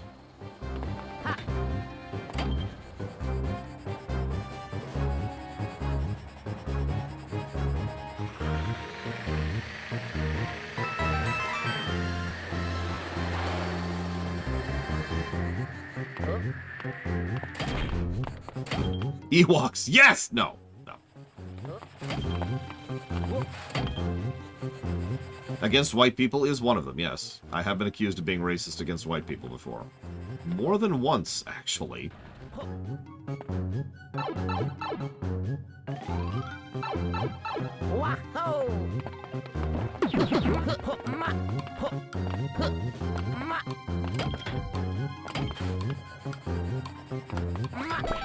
The other thing is the Romani.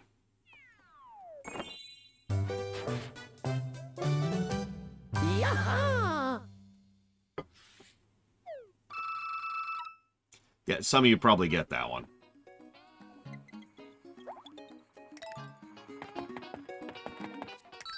Yeah. Let's go. Yeah, because I used a term that I was not aware was an improper term for them. You'll notice I didn't use it just now, for that matter. It's like how the R word slowly became an unacceptable word, which I was not aware of until, honestly, pretty recently. Like about 10 years ago at this point. Yeah, maybe closer to 8. After I'd started the show, definitely. Because in common nomenclature, the R word was simply used as very stupid, and that was it.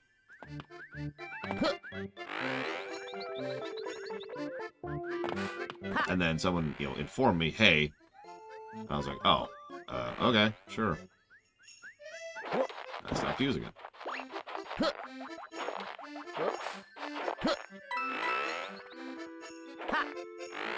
I don't remember why, but I remember having a hell of a time with the coins on this stage. I suppose that's just every stage at this point. It's weird.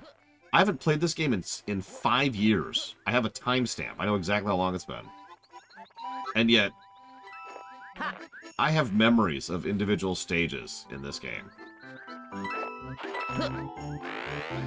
And the hellscape that this game put me through, going for 100%.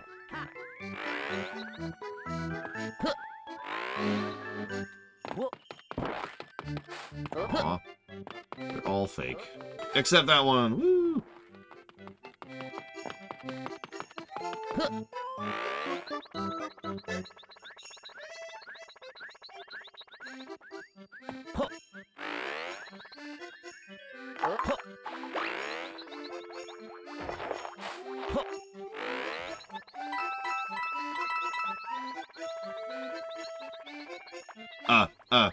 And we're dead.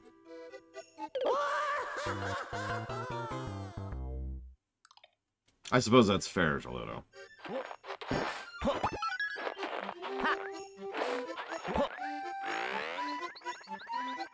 You know one thing I'm looking forward to about New Super Mario Bros. 2, which is the other 3DS game we're playing? You can use the D-pad. Here I'm stuck with the analog. And analog's always going to be just a little bit less precise, you know?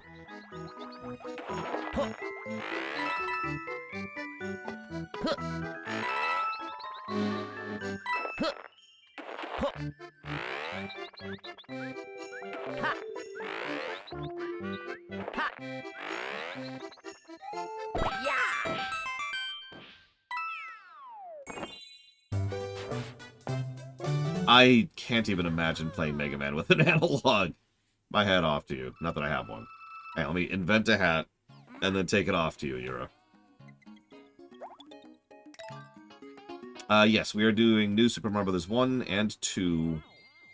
So it's like New Super Mario Bros. And then New Super Mario Bros. Wii, and then New Super Mario Bros. 2, and then New Super Mario Bros. U, which I believe is the entire new series. Whoa there, game. Whoa there, game. Okay, that might be our first death to stutter. I lost input, and that was too long, apparently. Tips for dealing with anxiety. Yeah, ask a therapist and not some random guy on the YouTube. Especially a random guy on the YouTube who doesn't actually suffer from anxiety.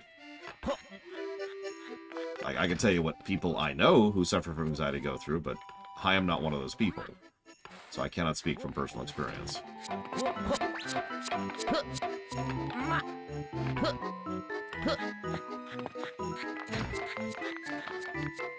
I also recommend not giving me money.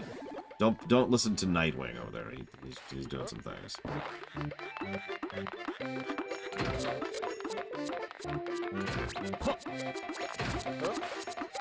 So, I do have the capacity to feel anxiety, because, you know, I'm not a complete robot, that you know about.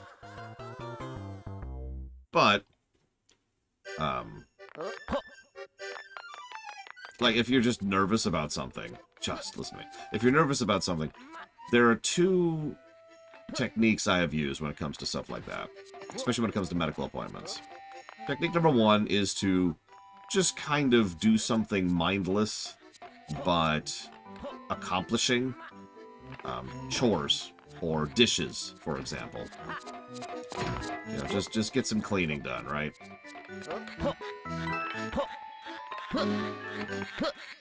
Another thing you can do is, you know, mowing the lawn. You know, something that is engaging your brain a little bit and engaging your body more, so that you are keeping busy, so that you are not completely losing yourself while you're waiting, right?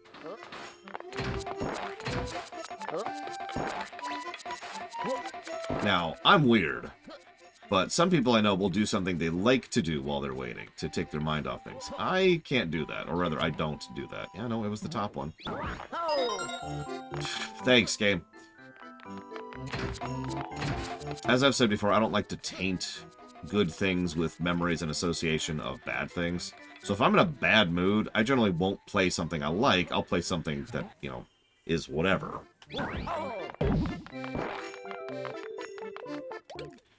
But either way, thank you, Nightwing, very, very much. I do appreciate the sub. Thank you. If you know up to 3 things you want to put them towards, please let me know. Did I ever suffer from anxiety from being homeless and not knowing whether this channel will succeed? That's not... Okay.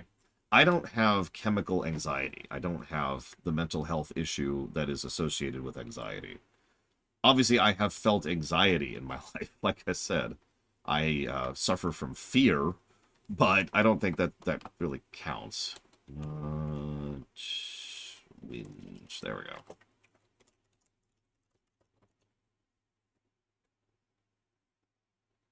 Yeah, I don't have an anxiety disorder. That's a better way to put it. Thank you, Juju's. I know a lot of people who do Pillars of Snow. I'm sorry. Yeah, exactly. I'm pretty vanilla when it comes to mental issues. The only mental health issue I suffer from is PTSD, and I'm pulling out of that pretty hard. I haven't had a particularly large number of issues with that lately. So that's nice.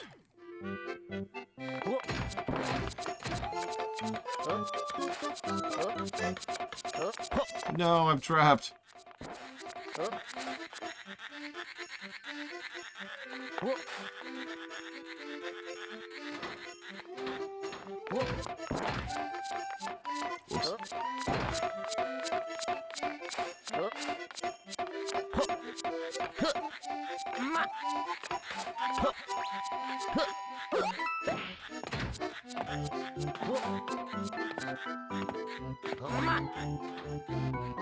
Sure.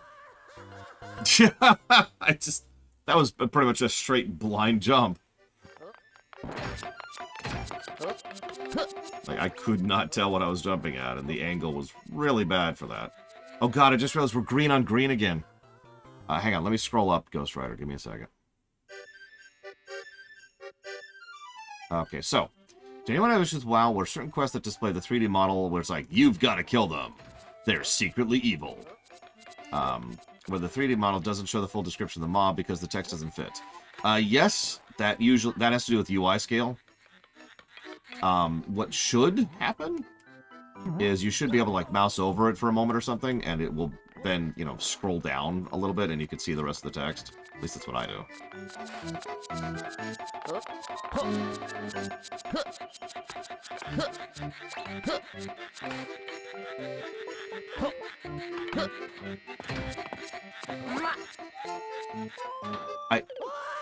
Okay. So, sure.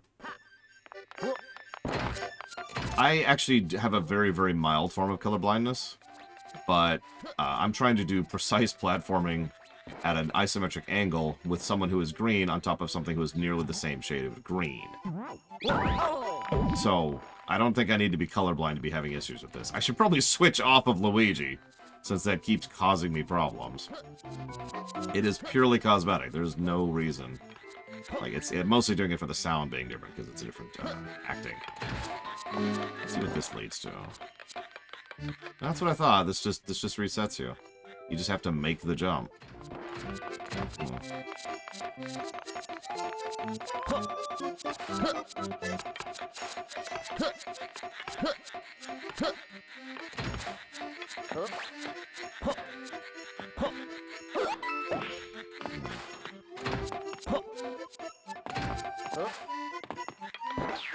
Whatever. Yeah, no, I've already done this. Boop. Yeah, no, exactly. It makes sense that most of the stages are designed for someone who is red, so that you have the visibility there. Yeah. So what's your question, Ross? Game, please stop telling me to stop playing the game. Honestly, the Mario game that I have the most trouble with in terms of camera is 64. But the second Mario game I have the most trouble in terms of camera is 3D World. I love 3D World to death, but that camera can be mean. Like, just absolutely brutal. Well, you see, Ross, some people, some very enterprising people, were wondering, what does Vulcan taste like? And since they couldn't ask Nurse Chapel, because she never got a flavor, never got a taste, so they had to go with someone else. And so they're like, well, we can't do anything to Spock, he's a national treasure.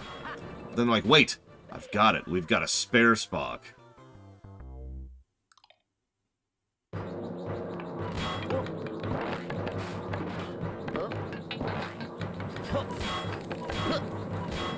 Also, it probably says something about me that when I see, I have a task question, I'm like, oh, sweet, I love talking about tasks. As in, tool-assisted speedruns. Which is definitely what you meant, right?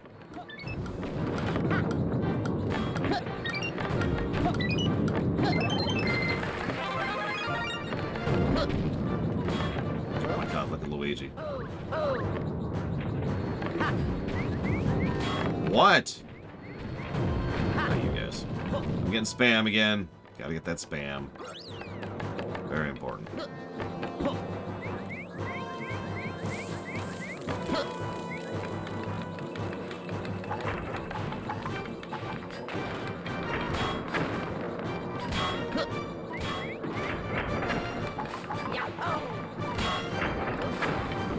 What'd you win, Dakota? Oh, gotcha. Spam. Never mind. I withdraw the question.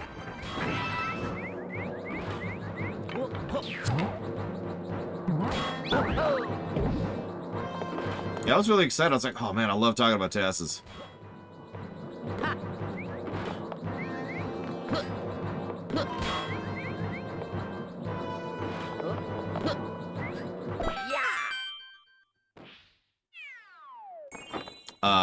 Well, so, for example, I just use the emulator, Euro.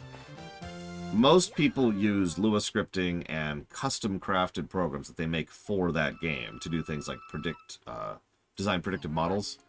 That's how they do things like memory manipulation and RNG manipulation, is they have a program that tells them do this at this time on this frame in order to make this result that.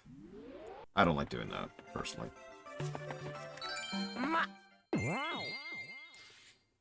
No, Yura. I mean, if you do a speedrun on an emulator and then load state in the middle of the speedrun, then that's still not a task. In fact, that's not a speedrun either. What are you doing? Why would you do this? No, TASs have built-in tools for recording. And what they're recording specifically is inputs. So a TAS is actually a pre-recorded movie, is the best way to put that. You can either do that by actually outputting the inputs and playing it live, like I did when I was showcasing my Chrono Trigger TAS, or my Mega Man X TAS, or my Evo TAS, or any of the other ones I've done. So like 5. Or you can actually just send out the file, the literal input file, and then anybody else can then load your ROM on that emulator, load the file, and then it will play your TAS live. Yeah, the forest down there is interesting. I'm not even sure I noticed that last time I played this game. Please, please, please, please, please, please, please, please, please! Oh my god. Hi. Oh, no! Why? Why? You were the chosen one. Yeah, it's like piano players or whatever those stupid things are. It's not a pre-recorded MP3 file. It's a play this note at this time file. I don't have a thing. Oh my god! Okay, yep. And now we're dead. Why do you keep watching the bad episodes, Ross? Just out of curiosity.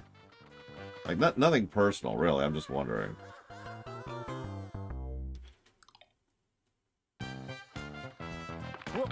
Oh, absolutely, Bulgarity. It's why I've only done like 6 tasks there. Hang on. So I did one on Super Mario World Kaizo, the original Kaizo. I did one on Evo as like a tech test to get used to some of the tools in the kit. I did one on Legend of Zelda: Link to the Past. I started work on one for Final Fantasy IV and Final Fantasy VI. And then, of course, there's the Chrono Trigger one, the big one. Oh, and the Mega Man X one. Sorry, I forgot about that one. And I think that's it, actually. I think those are the only ones I've ever done.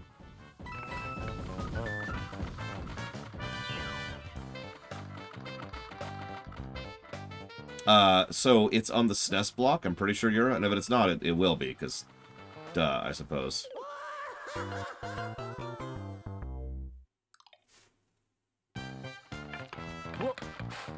How do we do a Civil War, though? Tassing Mega Man X1 was actually really, really challenging. I had to do some interesting things to get the inputs correctly, because I usually had to hit more than 6 buttons on a single frame at a time in order to properly do several of the tricks. And a typical keyboard can't do that. Now, I have a what do you call it?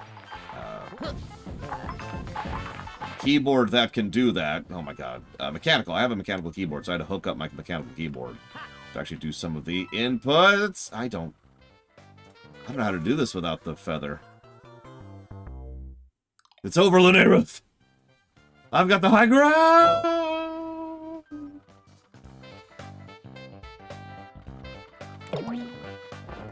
Why would the Chomps go to war with the Bullet Bills? They both benefit from the same general resources. They have several shared culture groups. Now think about that for a second. What possible benefit would there be from a conflict between those two species?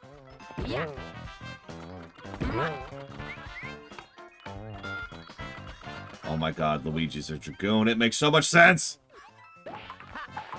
So about that Mario MMO we were building, the Mario RPG we were building, I think we figured out what Luigi's class is. Sure, oh my god, that's squiggity.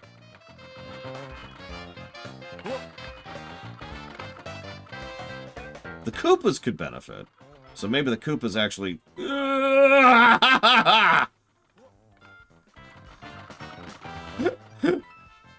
Maybe the Koopas provoked the war. Yeah, this was right at the end, too, which is why that was so frustrating.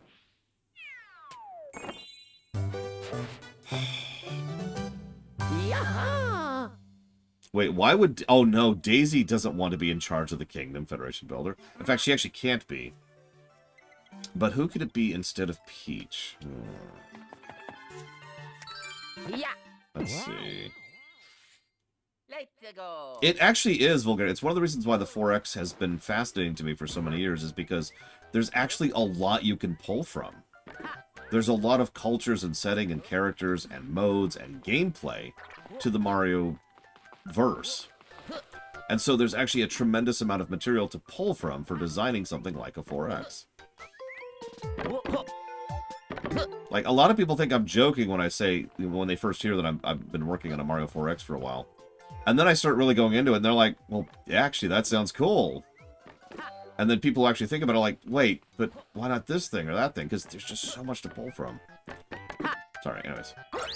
Gush mode over. Gushing disengaged. We have to be Eastern European about this. There is no joy, no happiness in the Marioverse. Everyone is miserable and enslaved, and there's no hope for anyone. Bleak death, dark doom, dark death, bleak darkness, death. May have just written the next Kingdom Hearts game. I apologize if I did.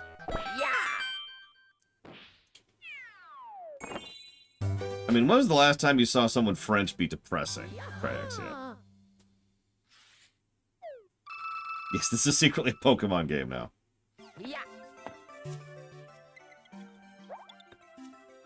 Oh, come on, Nick. Also, no racial tension. This is Mario, not Pokemon. It's a Kingdom Hearts cutscene. You can say any of the words in any order and it'll make exactly as much sense.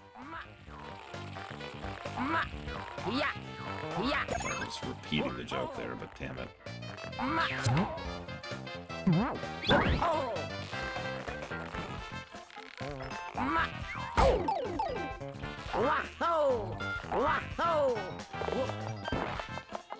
No! No! I picked up the coin! No!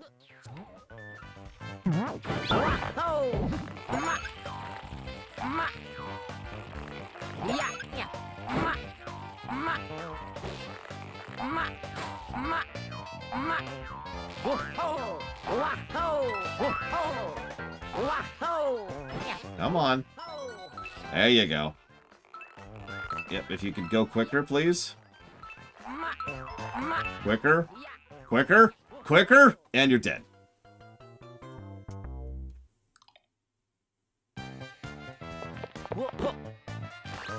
No, the Germans are angry. Traxie, obviously.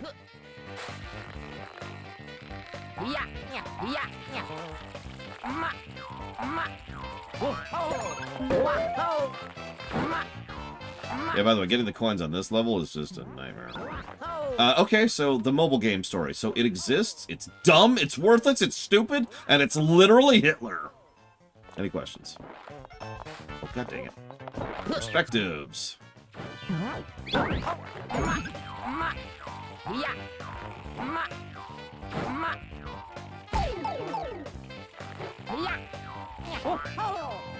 I'm not a big fan.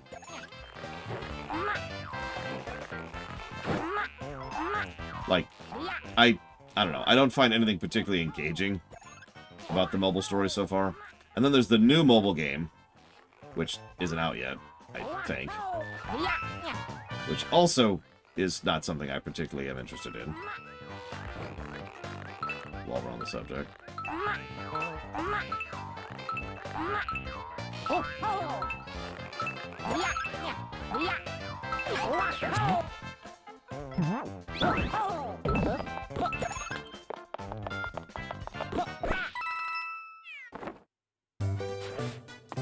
Napoleon's biggest mistake militarily was believing his own hype. And I mean that. The biggest mistake Napoleon made was that he was a good general and a good leader who knew what he was doing, and then he started believing the propaganda that he himself was pushing out.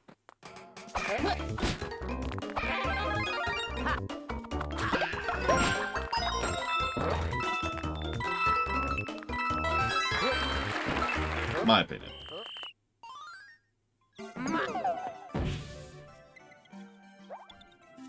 Me neither, Malcor Blade. Like, the very nature of how digital verses and magic verses and time travel interact with each other is just kind of total whatever.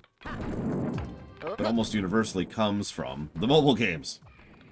Like, it's actually explained how Maleficent came back in Kingdom Hearts 2 in the mobile game.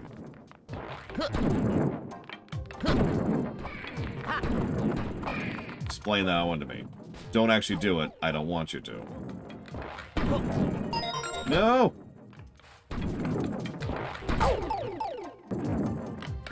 You missed it, Ross. You missed it! It's over. We're done talking about Napoleon. The question was, what do you think Napoleon's biggest mistake was across his career? Single biggest mistake. I gave my answer as believing his own hype. I disagree with that.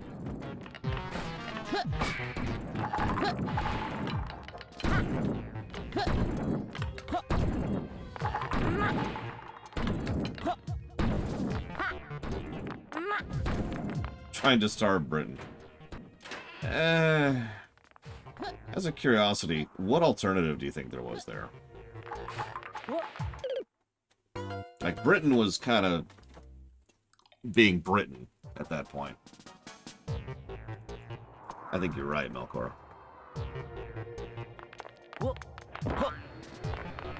Yeah, I've also heard from many people that Napoleon got lazy militarily, like in terms of his tactics.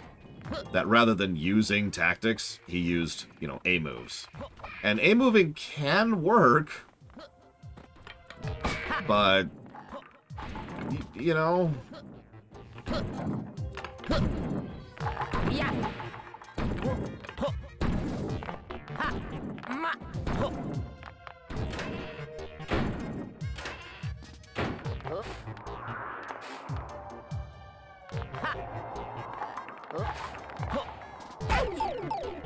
Screw it.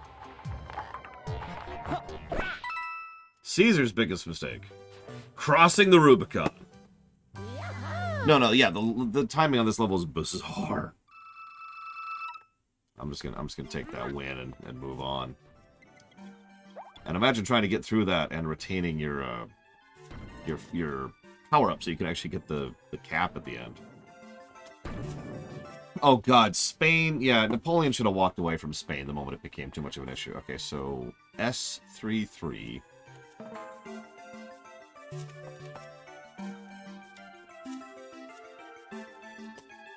Yeah, I need to jot down some notes really quick here.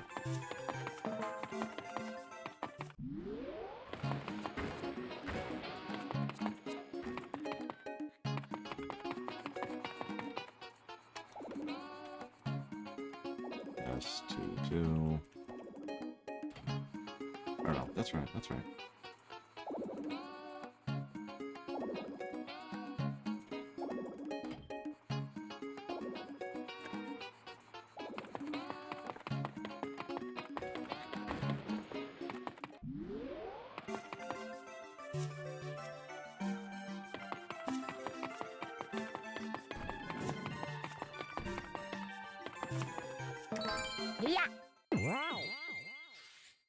Let's go. Actually, yes, Loke, but that's not what I was talking about. Whoa! Okay, right.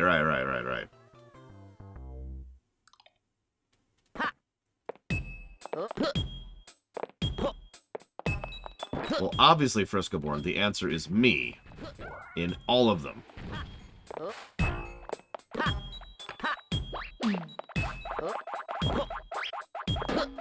Right, I should... This is for the death earlier. I mean, fighting Russia in the winter was not exactly the greatest idea he ever came up with.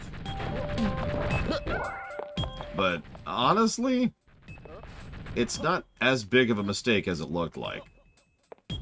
Although, there's another layer to that which most people tend to forget about. Or have never looked into. I know, Frisco-born. I know. I'm worthless and terrible and should just kill myself. Working on it. Very slowly killing myself. So, based on what we understand at the moment, there's actually a decent chance he could have won in Russia. Nope. Nope. If Russia hadn't decided to destroy themselves in Scorched Earth in order to, succeed at that particular conflict. But the real problem was not the fact that he'd attacked Russia, because a lot of people tend to forget he actually won that war. Or, more accurately, he won that battle. And successfully conquered Moscow. Okay, I know you're joking, Frisco-born, but you do that a little bit too much. Could you do me a favor and tone it down a little bit, please? I get a lot of that from my YouTube comments. I don't need it from you two. Once he took Moscow, if he had pretty much bailed at that point and gone home, there's actually a decent chance he would have managed to pull a win out of that overall situation. But instead, he tried to hold Moscow. I know you're joking, Frisco. It's just, I only got so much HP, you know what I mean? If he had pulled back, or if he had just taken the win, or, like, looted and then bailed, or if he had pulled back earlier, all of those would have been better moves. But he just kind of insisted on staying and trying to secure the total victory. And, Russia was just pulling a scorched earth approach, which he was abhorrently unready for. Like, not in terms of supply chain, not in terms of troop readiness, not in terms of anything.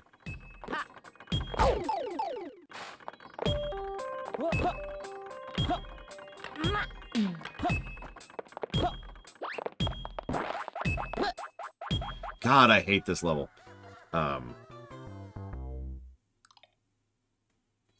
Hey, Inquisitor Suru.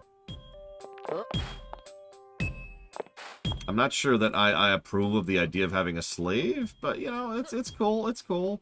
We'll let it go this time. If you throw me a $5, please don't actually donate. I'm joking. I'm joking.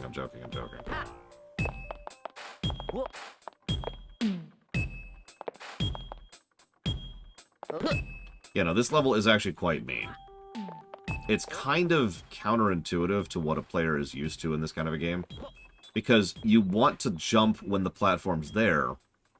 Right? Like, the instinct is to hit the jump button when the platform appears, but you can't do that because then you'll be behind.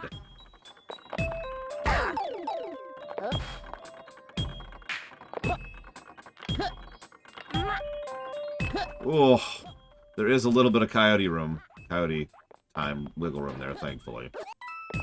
But, oh.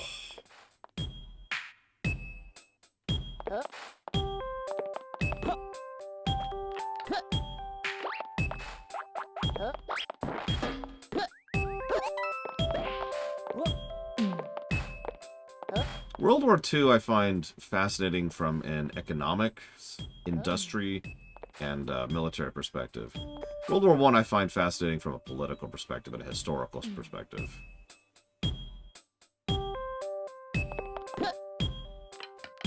A little too high. Damn it!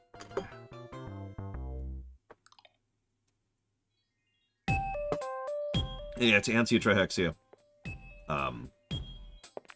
That's pretty much just what they do. That's their approach. It's the make them pay for every inch mentality. Which is, if we're being honest, very Russian.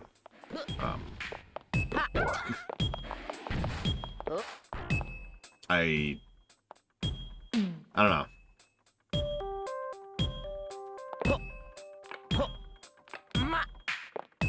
Could just be because of, historically speaking, the Russian Empire's position in terms of military, logistics, and tech compared to who they were fighting against at most points in history.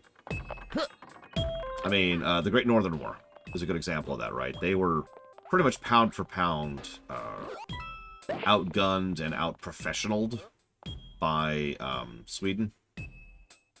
So they just kind of dragged that out and dragged it out and dragged it out, and Sweden was just getting bled and bled and bled and bled. That did not go well for them.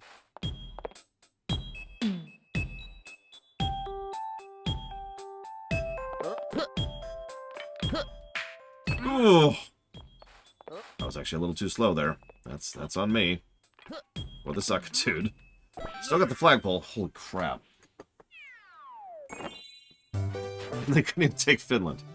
I mean, let's leave that one alone. Yeah.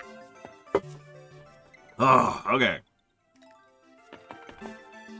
A Zelda 4X? So it's okay.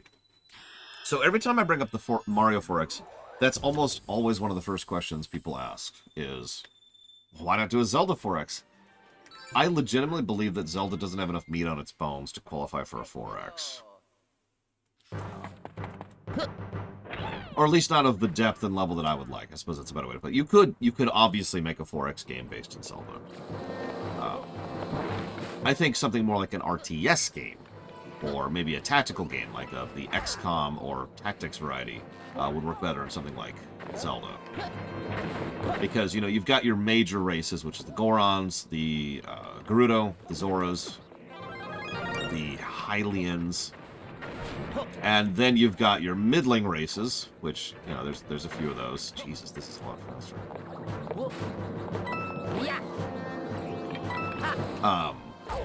And then most everything else is kind of like specific to an individual game. Like, have you ever noticed that? A lot of races and cultures and faction, all that are just like game specific in Zelda.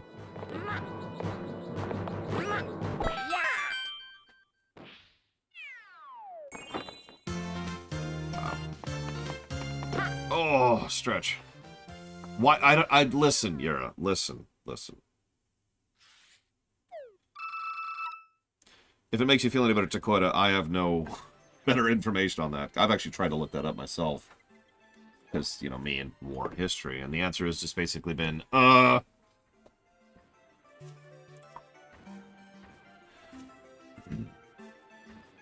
Having said that, I know, Lord Harriman. Having said that, if I was to go into strategy for Zelda...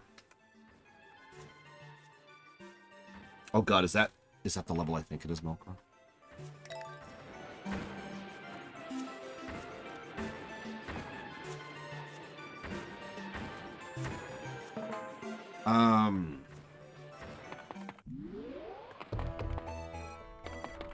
Yep. Let's go.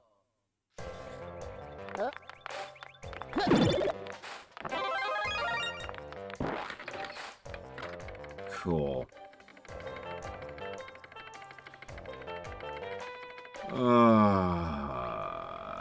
Anyways, so Zelda strategy. So let's talk about the different types of strategy. We've got turn-based tactical. Obviously, you know, your Final Fantasy Tactics, your XCOMs, stuff like that. We've got RTS. There's actually multiple types of RTS.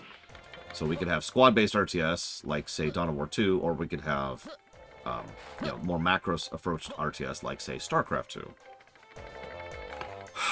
We can also have squad-based RTS, like Warcraft 3. Yeah, I remember this level quite well. We could have management strategy, of which there are several types. There's, like, you know, building strategy, like something like your theme hospitals or whatever, or 2-point series.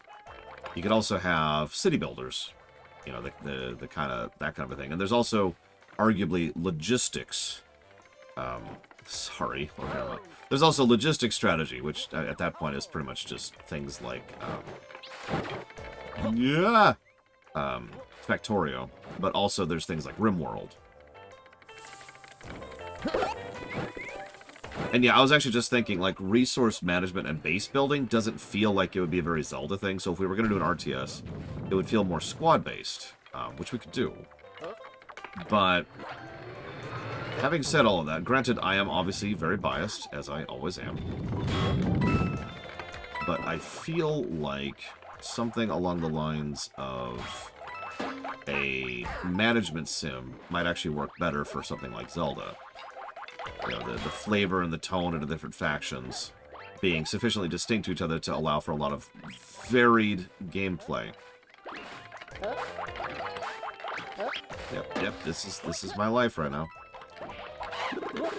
So I mentioned earlier that there was one coin that was the hardest coin in the game to get for me. Well, you're looking at it, because it's all three of them. You notice there are no mid-mission checkpoints here at all. You have to do the whole stage and get all three coins with no issues in one run. This was my hardest one, right here.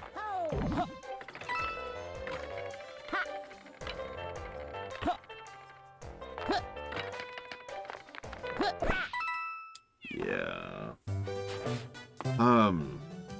So if we're going to go management style, I wouldn't go full city builder. I feel like I was leaning towards something along the lines of like essentially a like that steampunk or SteamWorld game we played recently, where you're like part building the dungeon and you're part building the town, right? And so we would have the ability to have like 4-1. So you'd have the ability to try and design, Kakariko. But while you're designing Kakariko, you'd also be wanting to build the Shadow Temple at the same time, right? That kind of an idea.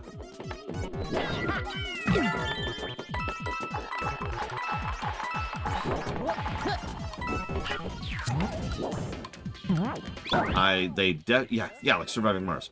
Whoop! I shouldn't have looked away for a second. So, do I like Dark Cloud games? I think I've heard of them before. I think. Don't quote me on that. I couldn't tell you their genre or anything about them whatsoever, except that they might exist. Maybe. I mean, a Zelda dungeon builder is something I've wanted for so long that 2 separate games have come out that are, like, essentially spiritual successor, or, like, what do they actually call that? When there's something that's not the official thing, but, like, it might as well be. What the hell?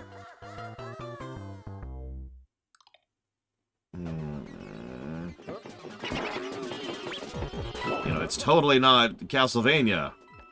Like Bloodstained, It's totally not Castlevania, wink. I know there's spiritual successor, but there's another word for that I can't think of. Anyways, whatever, doesn't matter. Point being, we actually have 2 Zelda dungeon builders now, and I want to play both of them. Because I've been wanting a Zelda dungeon builder for a long time. I'm getting off topic. There would definitely be some dungeon building involved, I think. Where do you want me to go, game? Okay. Let's blind jump that, I suppose.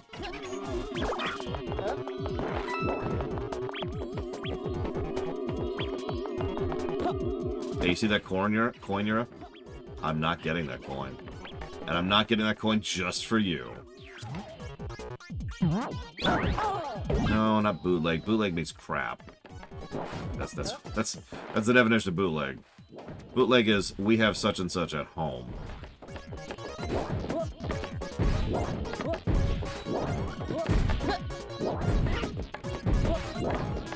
Bootleg is the Kmart brand. Is Kmart even still out? Like, is that still a functioning company?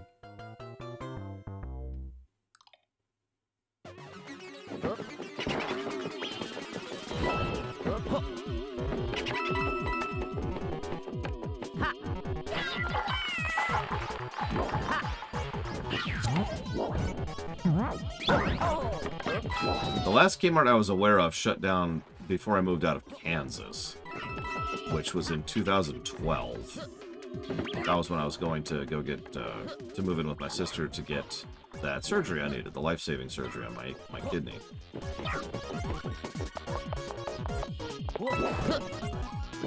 Oh wow, there are apparently still Kmarts going. Who knew?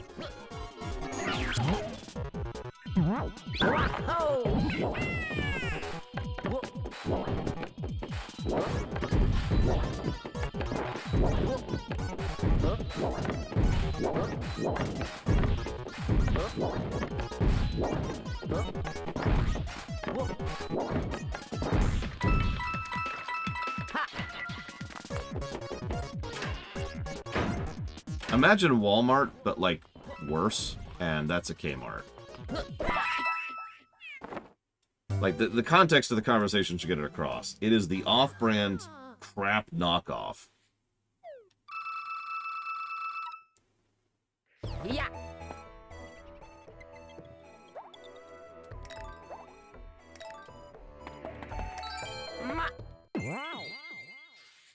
What's a Raditz? Or I guess let me walk that sentence back. Where is Raditz?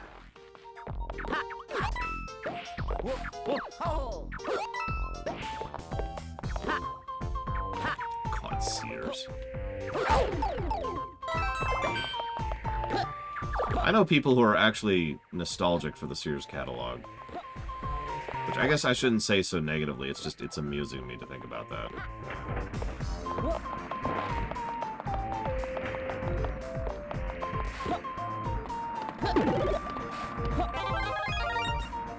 Apparently Raditz is a DBZ character. Got it. I thought it was like a company or something. Listen, I know all about the ball dragons, okay? I know that they've got this power to, like, take their balls and make things happen with their balls. I'm not sure why a dragon's involved. I guess that's just a Japanese thing. I don't know. It's a thing. It's a thing. And, like, if you rub the dragon balls, maybe you could get a wish. I don't know, something like that. Yeah.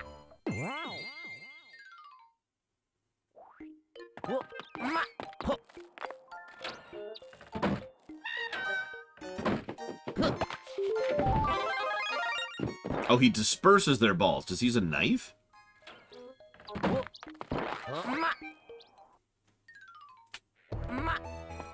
Listen, it's fine. You can rub the dragon's balls all you want. Just make sure you have a towel with you. Yeah. Let's go.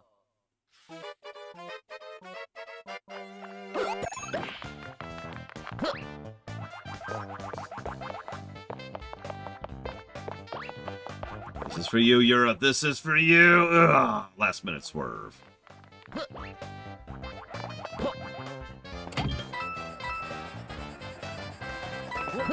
How do you even, like, watch DBZ these days? I'm sure it's on something somewhere.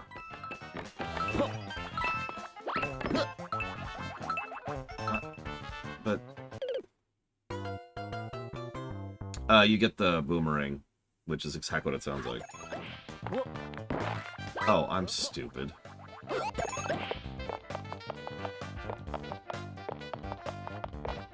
Didn't Crunchyroll, like, suck recently? Like, didn't they suck Dragon Balls or something? I don't know. I remember reading about that. I'm not familiar with Crunchyroll, so I don't know specifics.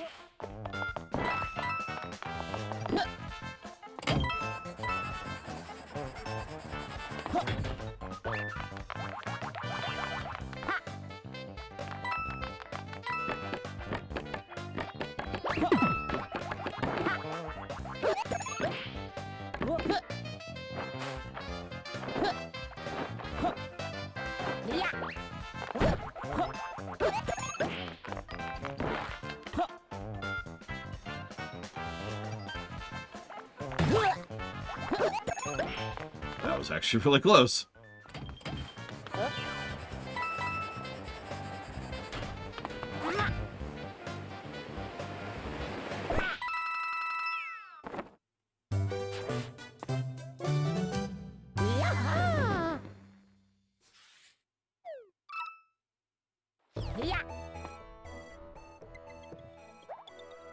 Probably a gift experiment.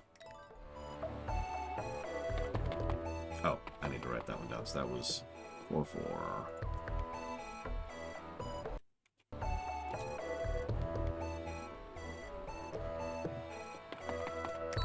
Yeah. Let's go. That's a great song for this kind of stage. So straight out of Mario Galaxy. Oh, jeez.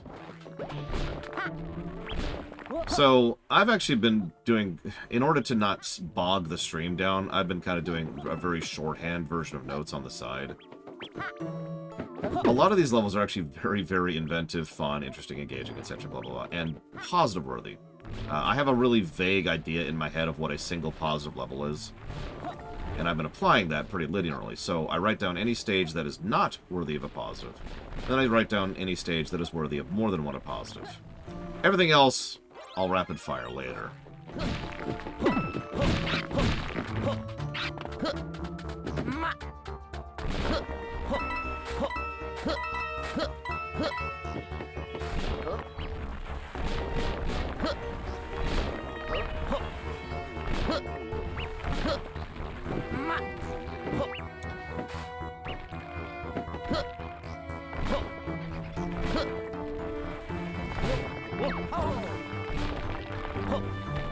I would want... Oh, God. Alpha Centauri, Federation Builder. Or Stellaris.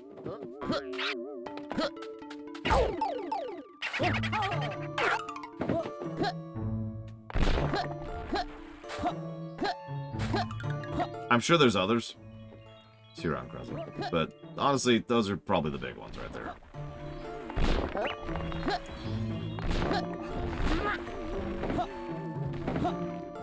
Hey, Desperado Joe.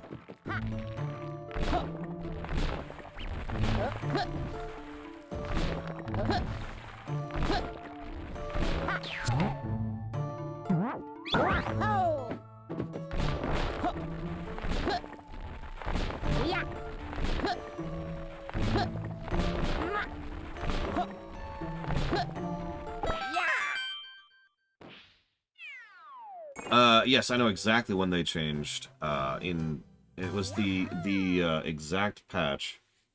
It's led to Heaven's Word.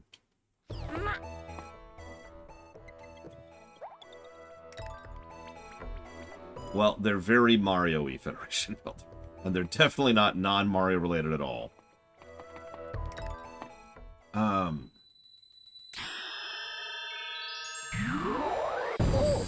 What I'm trying to think, so the mechanic, what do coins do? You mean like actual coins or like the unlock coins?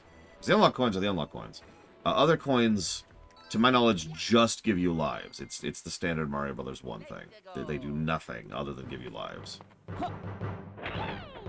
I should walk that back. They also are used as indicators, parts of the level to kind of catch the eye or guide you towards secrets and stuff like that. That's also pretty normal. But that's it.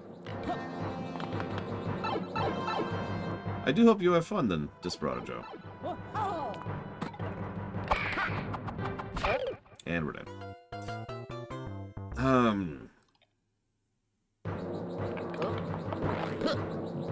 was gonna say something, I can't even think of it. Come on, brain. Work with me today.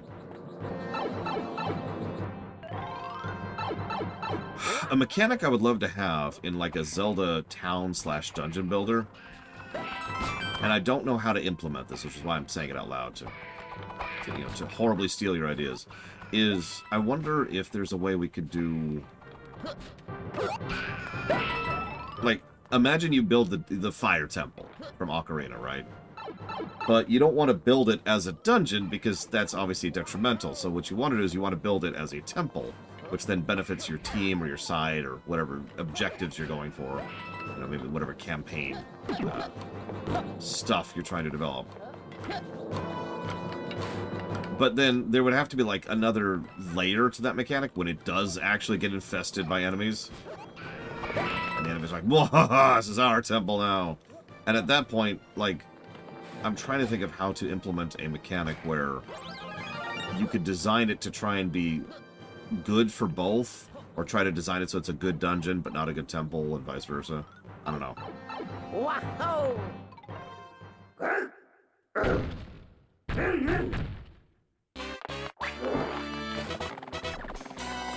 I probably wouldn't add a straight-up dungeon crawl to the mix. Which is why I'm just kind of debating. Although at that point we're just doing a dungeon maker, a Zelda dungeon maker. Which I suppose is fine, there's nothing wrong with that.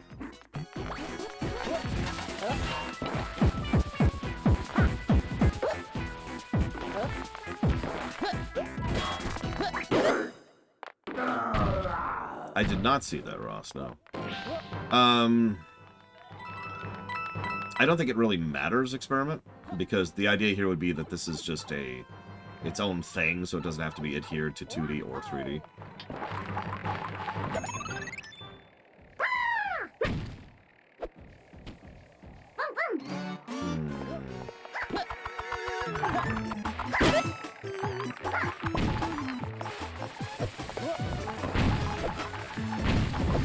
Imagine if these donut blocks didn't respawn, by the way.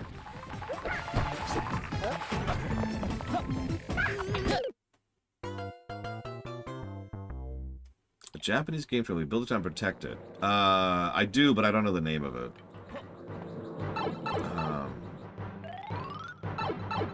Might have been one of the ones by level 5. I need to get some burgers or something from lunch. Holy crap. I mean, I have yet to play it, if that's what you're asking, Yura. You know, I'm just gonna die. No, I shouldn't throw in the towel. I might be able to make this happen. I should kill myself. Like, I need some meat in my life. Holy crap.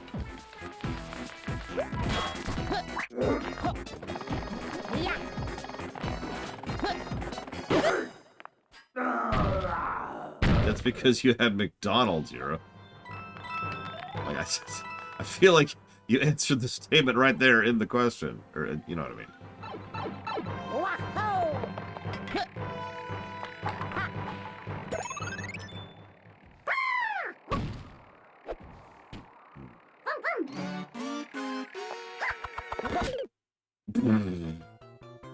I was reading Federation Builder's paragraph. I was going to look at the game.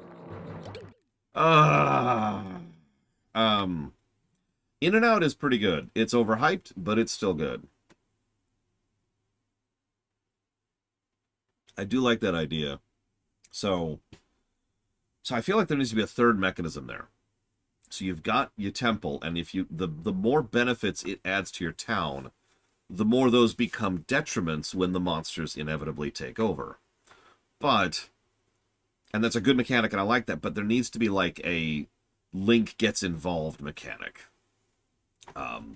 You know, you maybe support him with power-ups or hearts or I don't know what else, like frickin' fairies. And maybe those are just either very, very expensive and or they require like a rare resource, like Vespine. So, you know, they require the rare resource.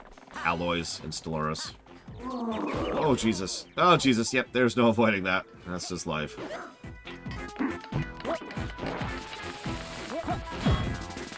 Would you believe I can't stand Five Guys, Hero? I don't really like having Five Guys in my mouth. You know, it's not my thing.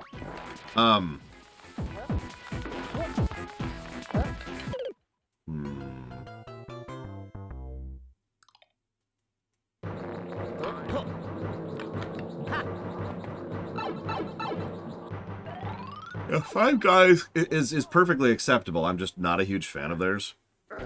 Their burgers start going bad extraordinarily quickly. And they're expensive as hell. And their fries are not good. Yeah, that's kind of what I was thinking. Like, maybe the temple provides something or has something that procures that resource. And so, you know, if you have a really, really good temple... No. So your temple can benefit your town or provide that resource. And with no real, like, blend over. So you have to specialize your temple in providing the special resource. Or Zelda. We're doing a Zelda dungeon / town builder game. So you design your temple to either focus, either like generate a bunch of what? God, stop spamming me. Either to generate a lot of the special resource, the hero resource, let's just call it that, or to benefit your town. Now, obviously, it's not completely mutually exclusive, but like any given district or any given room can only do one or the other. There's no double dipping there, right? Disagree with everything that just happened. And then the more of the hero resource you have, the more support you can give, you know, Link or whoever. It doesn't have to just be Link. In fact, I kind of like the idea that it's not always Link, that it can be whoever. The more you can give them benefit, which means the quicker they clear the temple, or the more success rate they have in clearing the temple, which means you go back to getting the benefits of the temple. What do you think? I know this is kind of basic, admittedly, but I'm dumb, so what do you want from me?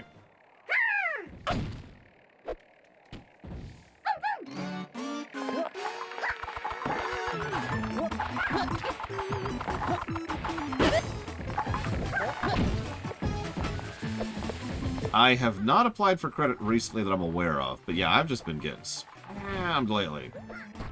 Do not know what's up. Like someone somewhere sold my email recently or something. Because holy crap.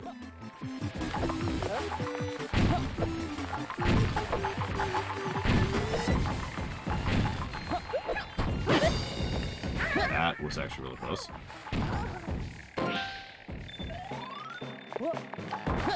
Yeah, that Sheik guy, he should totally get involved here. I only managed that because of you, Lunariv.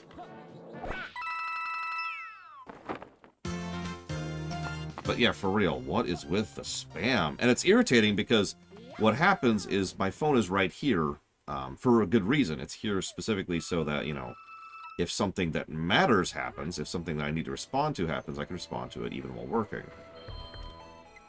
But then something goes off, and I'm in the middle of the jump, and my eyes kind of go this, right, to see what it is. And it's like, oh, it was nothing. And then that's irritating.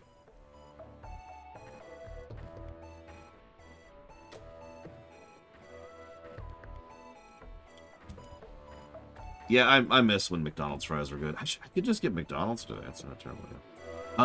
Or maybe, yeah, maybe the hero resource can benefit the sages. That's not actually a terrible idea. What was that? That was 4 airship.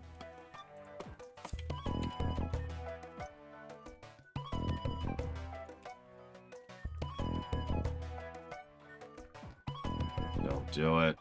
Don't do it, Russ. Hey, oh my freaking God. I don't care. I just put my phone down. I don't care.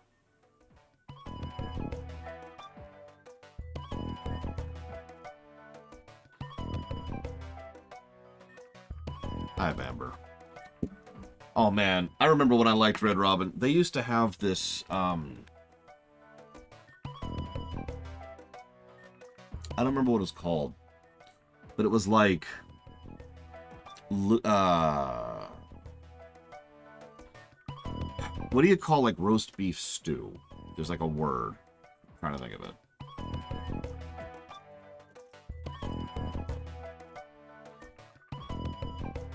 Pot roast. They used to have a pot roast burger, and it was so good. It was my favorite thing, like, frickin' ever. I loved it. I could get it every single time I went.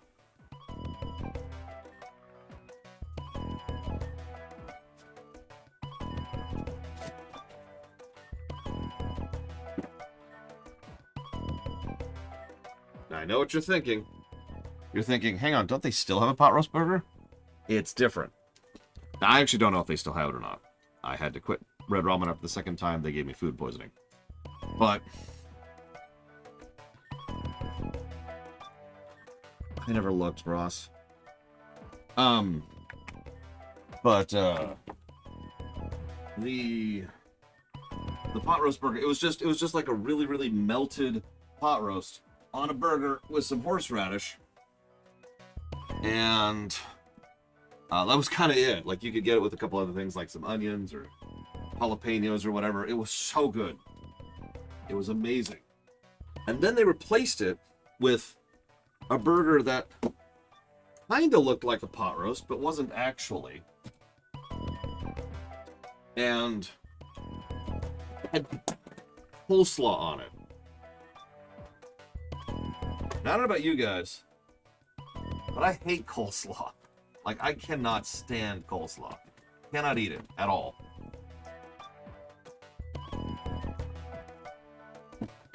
I was extraordinarily upset about that. Probably more than I should have been, to be completely honest with you.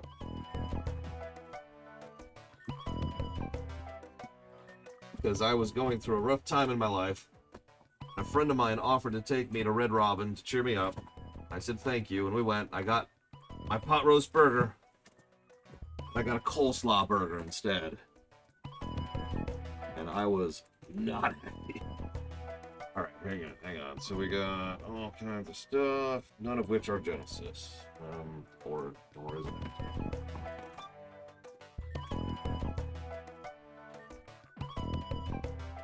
Where the hell would that game be? What's this? Nope, that's not it. That's not it. This is the riveting content you pay for right here. It's me trying to find a single game in my bins. These used to be pretty organized. They're still kind of organized. Problem is, if I'm looking for one individual game, it could be several places. So I'm just gonna open up the next bin. Shouldn't be in here. I'm gonna double check. Nope, didn't think so. Okay, not in here.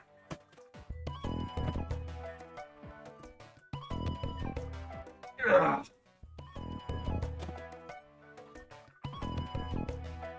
Then we're gonna get blue shelled. Very important.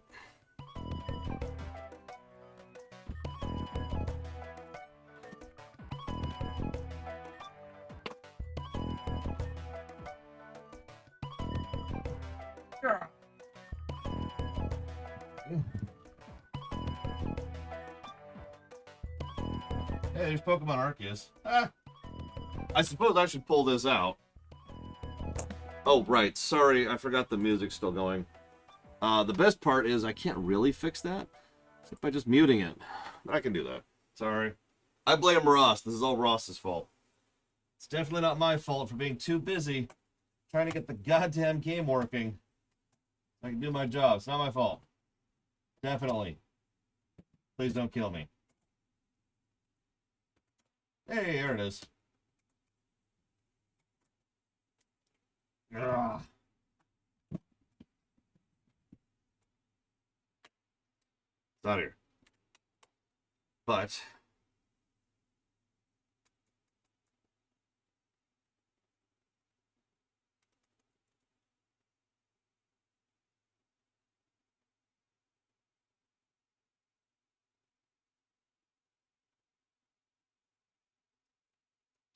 hold on. We'll come back to that in a minute. What's the full name of the game other than just Echo?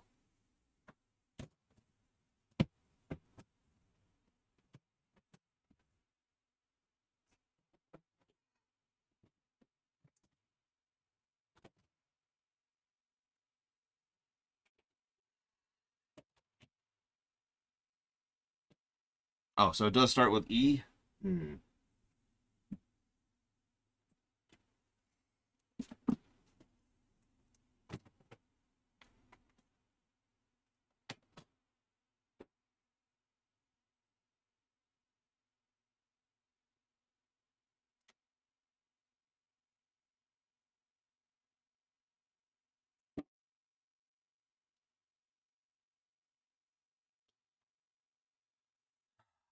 Oh. So let's see.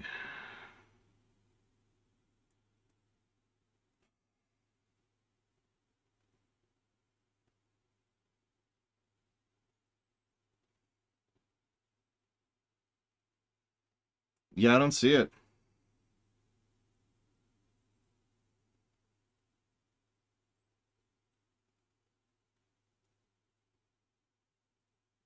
How is Echo not on this? Like, I've reread this 3 times. It goes Dynamite Heady, E SWAT City Under Siege, Fatal Labyrinth, Flicky, and then we're into the G's. There's Golden Axe. 1, 2, and 3. There's no Echo, unless it starts with something other than an E.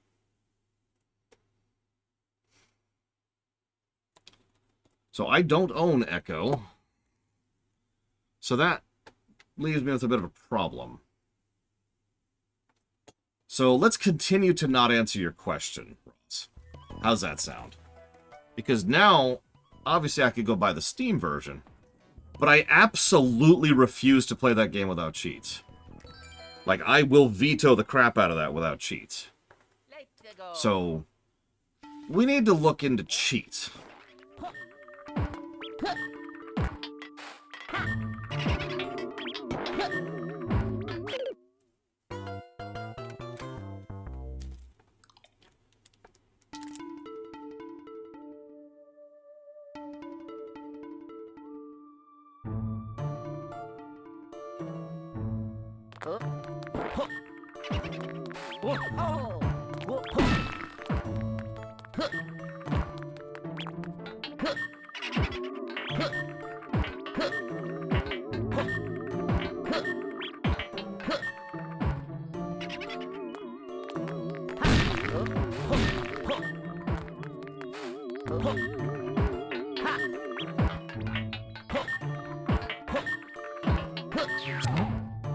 What's the occasion, Federation Builder?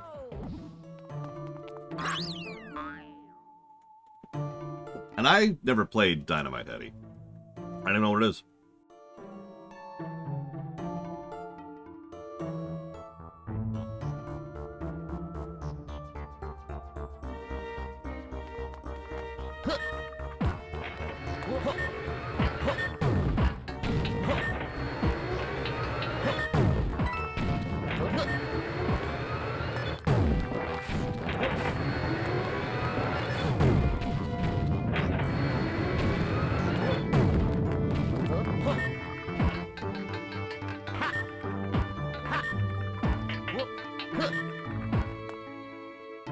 Anyways, so yeah, here's what this is going to boil down to.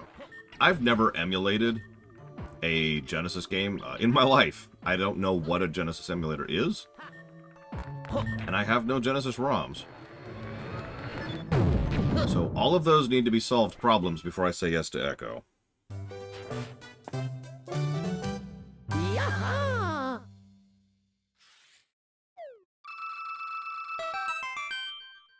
Yeah.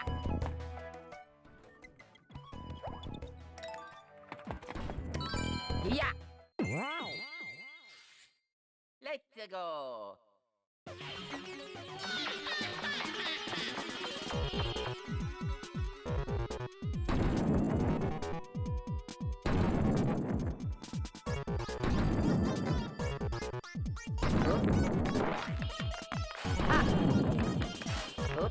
People like this song, don't they?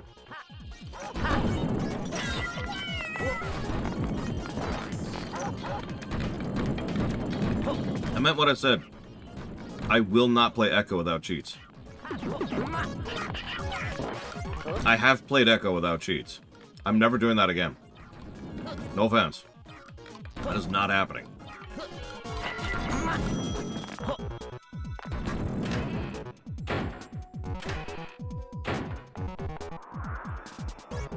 That's a good point, Federation Builder. Thank you, Berenian. Always appreciate that sub. Thank you very, very much. I suppose you know the question. Remember up to 3 things. Okay, so Evil Genius 2. Hang on. Give me a sec, give me a sec. You caught me at an interesting moment.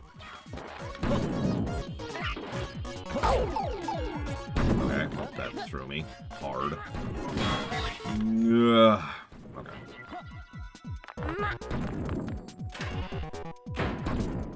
If it makes you feel better, I've never beaten Echo without cheats.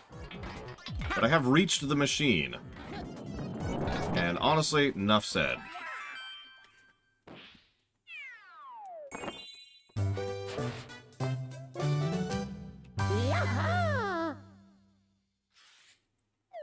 Okay, so Berenian. Let's putting that towards Evil Genius 2, Loop, Hero, and Oxygen not included. Thank you again, as always. Yeah, Echo will not review well. And Ross knows this, and I knows this, and everybody knows this. And I've been very honest. It's like, listen, Ross, are you sure? He's like, no, I know what I'm getting into. It's like, okay.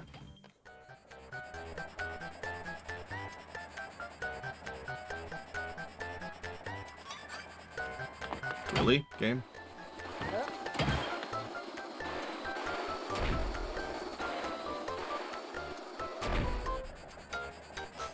I've never cheated in Echo before Trihexia, so my answer to that would be the machine.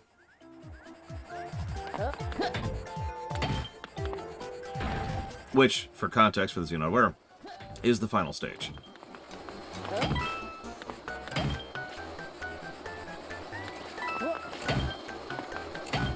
Now, Ross, you put Breath of Fire 2 on the list. You should be proud.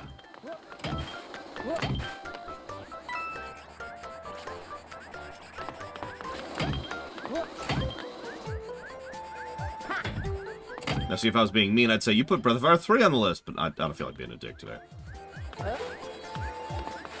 Yeah, well, I, like many kids, had this weird thing when I was younger called time. It's kind of weird to think about from a modern perspective. So, sitting there, essentially grinding my face off, trying to push through a terrible game, was something I used to do more frequently than I really should have.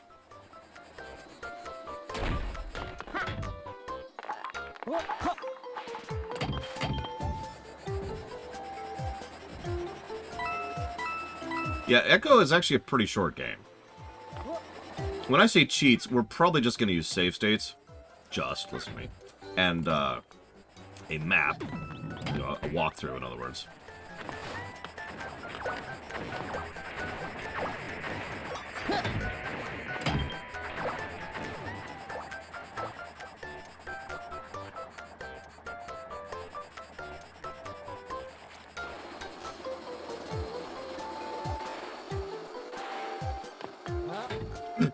What?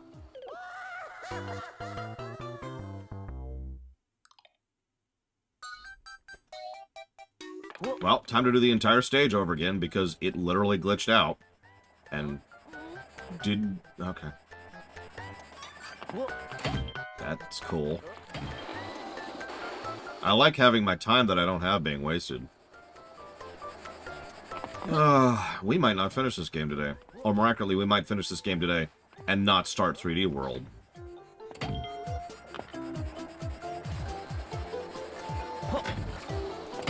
More likely to what's going to happen here.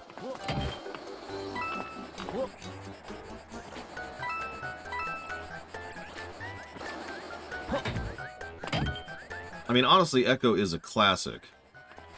I don't mind reviewing a classic, even if it's bad. Fallout 1.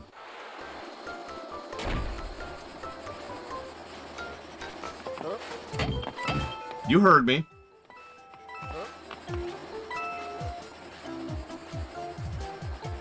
And as I've said before, there's always a value in reviewing a bad game. Well, there isn't always. Excuse me, that's actually not true. There isn't always a value in reviewing a bad game. But there can be. There can be a value in reviewing a bad game.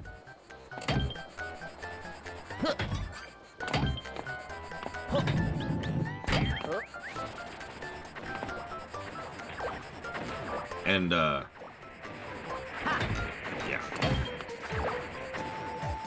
I need to find that quote. Because I can't remember if it's about Echo 1 or 2, where they deliberately made the game worse in order to try and boost rental sales.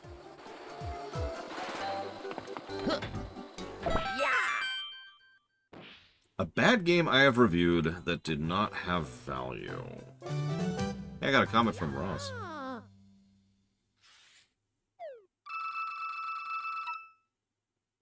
Yeah.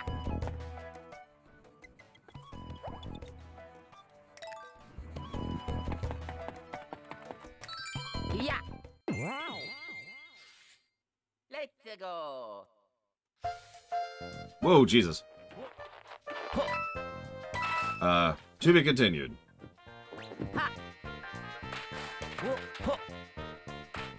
I was gonna pull up the list of bad games, but I'm a little busy right now.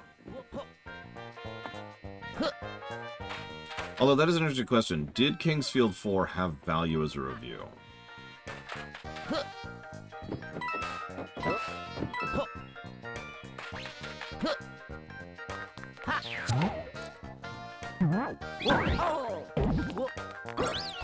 I'm kind of torn on that, honestly. I mean, I think it was a decent stream. Yeah, we got a good highlight reel out of it.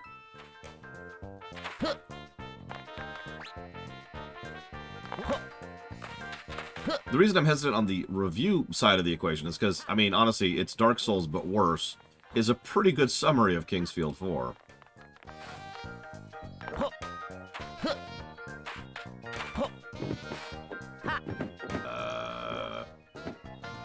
Bad. Yep. And we're dead. Name one favorite unit of each race in StarCraft 2. Okay. Siege tanks, roaches, and...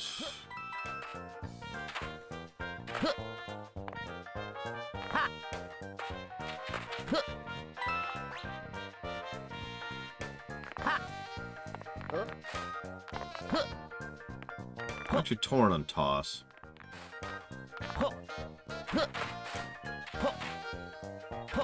And dead. There's actually a decent number of toss units that I rather like. But, like, I'm thinking of, like, the actual best unit.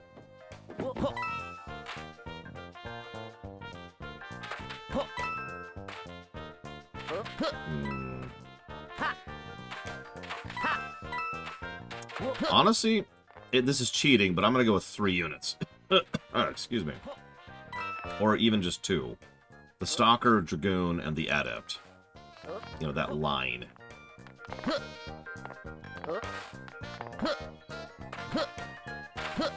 Because all 3 of those serve their own different purpose and function.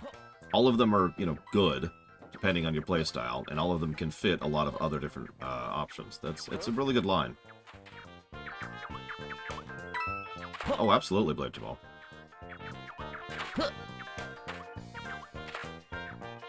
Oh, God. Yeah, the multiple guide problem was real with King's Field 4.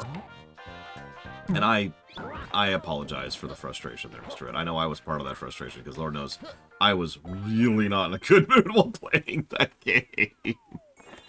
Oh, God, I hated it, Mr. Red. Like, with hindsight, sure, I'm distanced from it, but in the moment, I was just sitting there going, where am I and what am I doing? Alright, here we go. So, bad games we've reviewed that had no benefit to them. Ooh, this is good.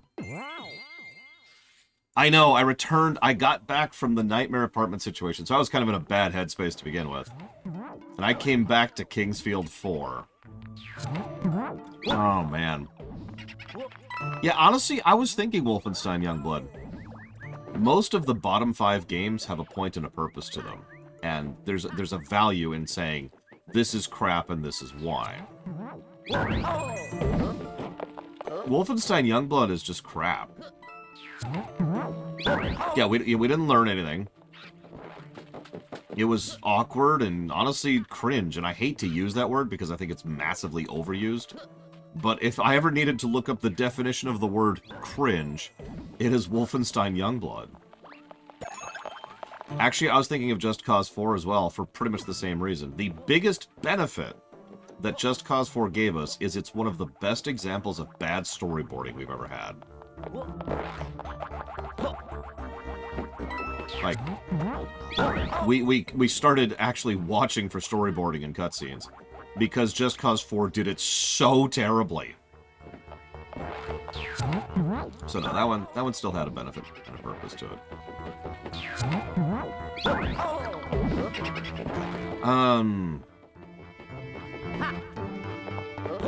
I hope someday that there will be a good highlight reel of it, but here's another one for you. Shattered Universe. Star Trek Shattered Universe. That game was literally nauseating, physically painful. Like, the only thing it taught us was that escort quests are bad. which I think we knew that. Yeah, even DMC2 was honestly a pretty good stream and a pretty good test case of several things. And it was kind of fascinating to discuss the behind-the-scenes of Devil May Cry 2. Mega Man X6 is a perfect example of a lot of things. Why you should support your developers. Why you shouldn't keep going after your story has already concluded.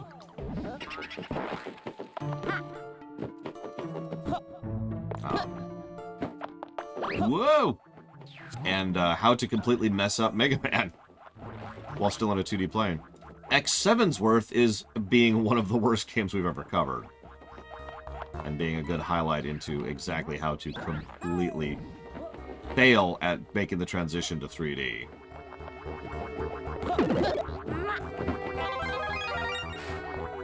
God, X7 is so bad. Like, the games at the absolute bottom tend to not bother me, simply by virtue of the fact that they are such a good example of what not to do. Yeah, like Secret of the Stars, the one at the absolute bottom, was a great stream. Not just because of the highlight reel, or because of the stream, but even from a purely review perspective, that was a very valuable stream. It's literally a textbook for what not to do when designing an RPG. Literally, literally. That's copy-paste, you know, do not do this. So, you know, value. Friendbow? Friendbow had no purpose being streamed, I'll agree with that. Wasn't actually a bad game, didn't get a net negative score. But probably should not have been streamed. I mean, it just... The problem with Secret of the Stars, Savacom,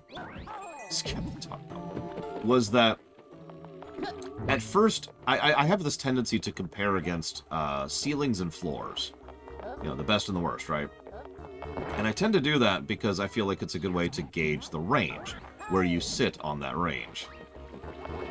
But Secret of the Stars really challenged me because I could think of games that had come out on worse systems earlier with less support that were doing what it was doing better. Like, that was just a thing, you know?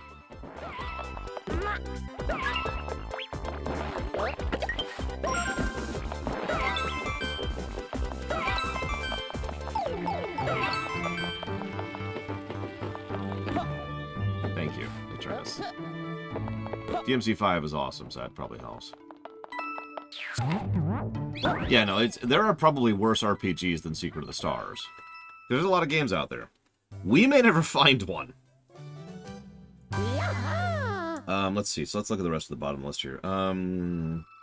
Quest 64. I mean, obviously that had purpose. I don't even need to explain that one.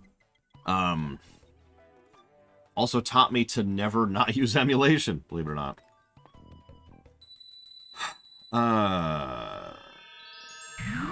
Drakengard.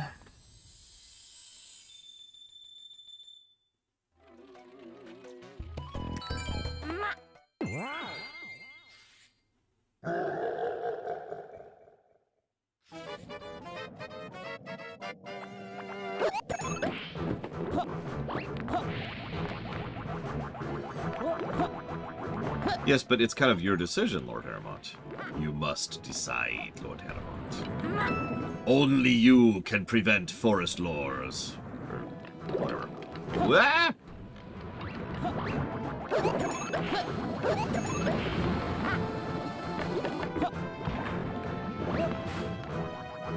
Oh, right.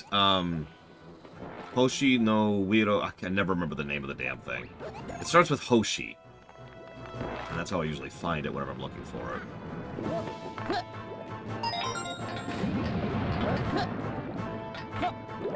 Only you can prevent forest trolls.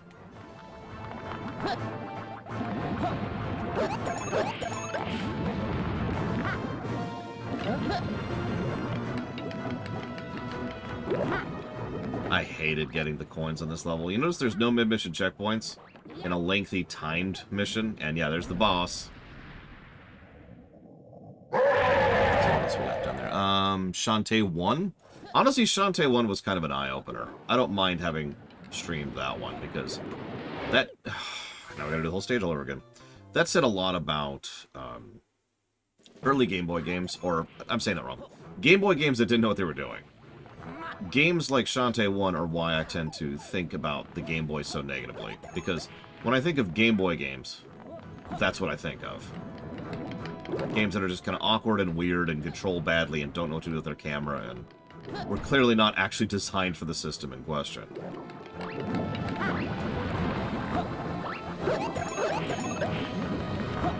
Yeah, it was also the beginning of the series, which has its own value. Great way to showcase where they've been. Like, it's not like Mario Brothers 1 is going to score super well, or Zelda 1, but there's still a value to do that just to get it on the books and see the range, right? Come on. Let's see. After Shantae, we had Lufia 1. Lufia 1 was the best game I have ever streamed, ever. Do you think she bought it?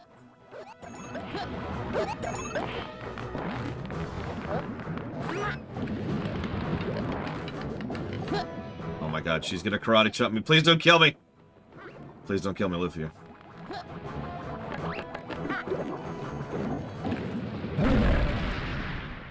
Now, let's see. After Lufia 1 is Mummy Demastered. Mummy Demastered might qualify as a game that arguably had no purpose being streamed. I mean, it was a game I was excited for, and, you know, looking forwards to, and then it sucked. But that's just my fault, right? Like, it's just me being an idiot. Whoa, okay, that's cool. Let's do the whole stage all over again.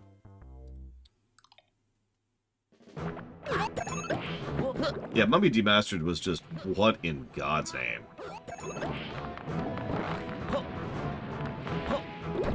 What, Super Mario Brothers 2, Reign 36? Yeah, probably. That would go under Kit, specifically.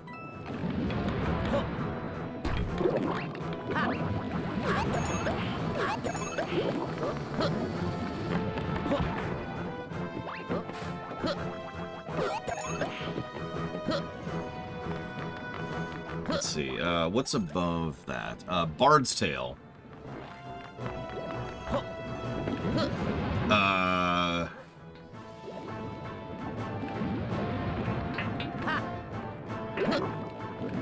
Sure. That's a worthwhile stream. Yeah, how to not be funny while not being a good game at the same time. One of the only parody games we've played. Me too, Melkor Blade. Me too. Including in my comments section. I got pretty blasted for the Mummy Demastered review. Diablo 1, that's obvious. Chaos Gate Demon Hunters. Or How to Lose a Friend in 10 Seconds.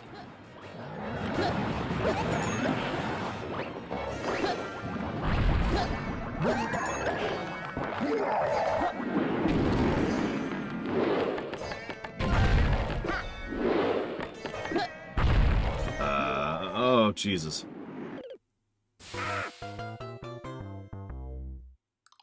Actually, I did, Loke, yeah. God, I hate this stupid stage. Now imagine all this nonsense, but also doing this while getting the 3 coins. Every time! Any mistake you make, you gotta start over from the beginning and get all the 3 coins again. Spec Ops The Line was a good example of how my YouTube comment section is filled with morons who have no idea what they're talking about. I'm barely joking about that. If there was ever a time, if there was ever an individual game that made me realize I need to stop paying attention to my YouTube comments, it was Spec Ops The Line. In addition to all the usual drivel, which I was used to, I got some interesting ones on that one. Like, one of my personal favorites was that, obviously the only reason I didn't like the game is because I am American, and I don't like seeing Americans portrayed in a negative light.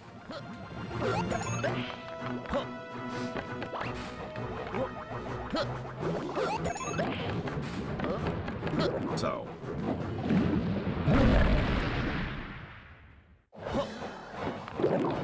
Yes, I was also called racist. Gotta get that racism in there. Very important. Gotta pull the racism card. How can you even have an argument without pulling that card, honestly?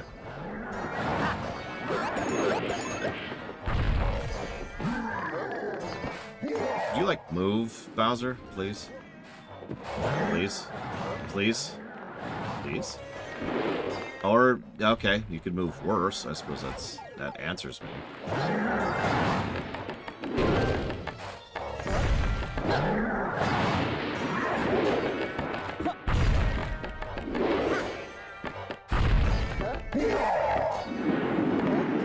You did move. I can't argue that.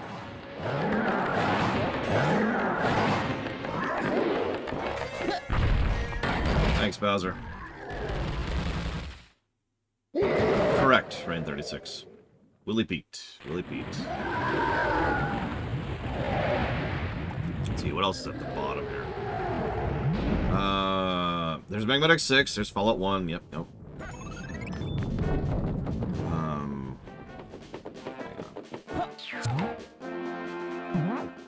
Bounty Hunter.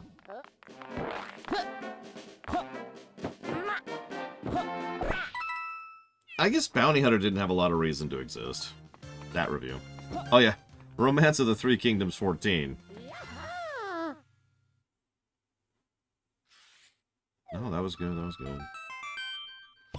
Yeah, we're pretty much at the point now where most of these games, these reviews, at least had a reason to exist.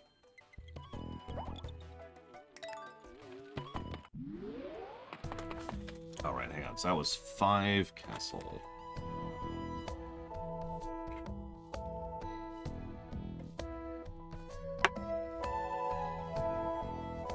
Yeah, Romance of the Three Kingdoms 14 was a great example of a, huh? Correct, Eternus. So, in all of gaming, ever, 0 should be the average, hypothetically. From the games we review, it's actually closer to like 70 or something like that. Whoops. And the reason why is actually pretty obvious. It's because you guys, like, we're kind of playing curated games, you know? We don't just play every game ever. So, generally speaking, we're not going to play that many mid games, and we're not going to play that many bad games. So it's kind of a self-selecting list, you know what I mean? This is something that also came up when it came to analyzing the math on the new golden number calculations. It's like, well... And yeah, the nest block, by sheer virtue of how short a lot of those games will, those games will probably be fine for running, because even though most of them are just whatever, at the very least they'll only take us like half a day. And a lot of history, a lot of gaming history there. I actually don't know what the current average is anymore, now that the numbers have changed. Just checking something. Yeah, that's what I thought. Let's just finish the level, shall we? With style. I mean, this nest block has Evo. The search for Eden, not the person.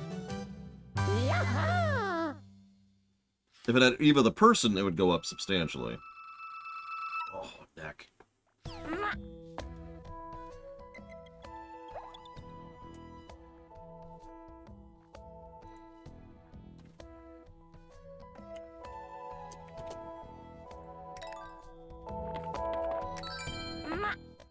Yeah, most of the good SNES games are either already ready to go, already funded, or, like you say, are part of their own blocks. They really like this gimmick, don't they?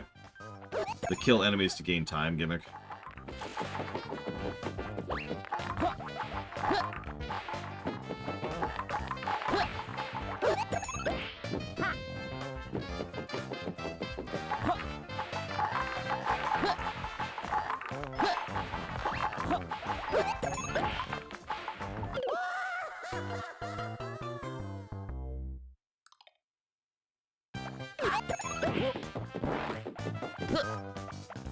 Games with high interest I am not looking forward to playing. What's the top of the list right now? So I don't distract myself and die more and slow this down even more.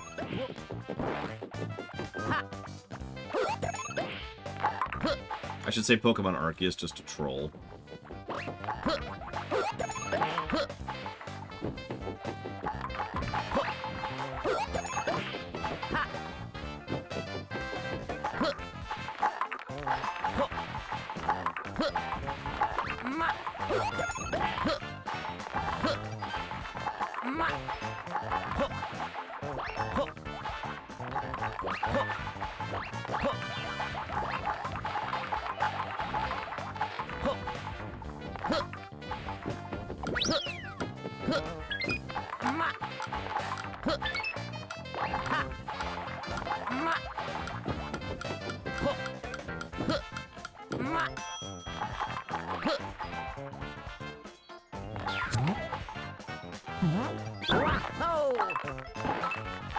Goodness, how that cost me time while I was in the portal.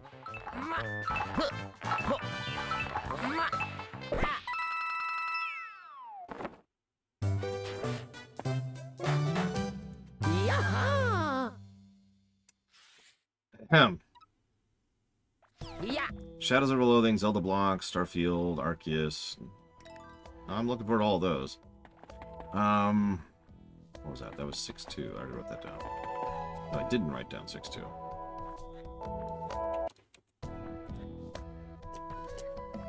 Which streamination am I looking forward to? None of them. Let's go. No, Boff 1 will be pretty smooth, I think. And Boff 2, we're going to be cheating our balls off. Or Dragon Balls off.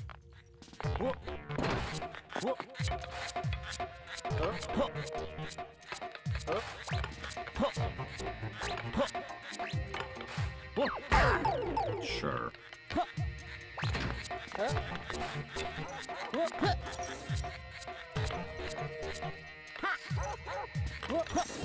I'm gonna go ahead and admit I'm not actually looking forward to Boff 3.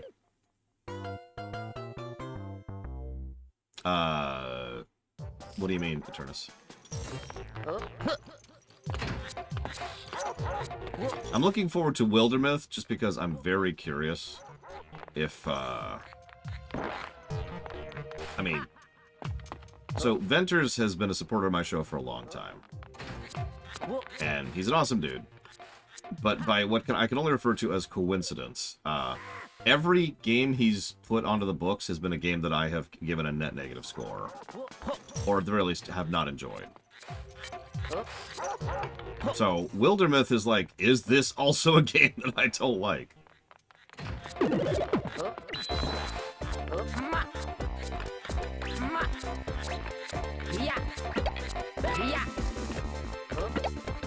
So maybe looking forward to is a bit much, but, you know, I'm not dreading it.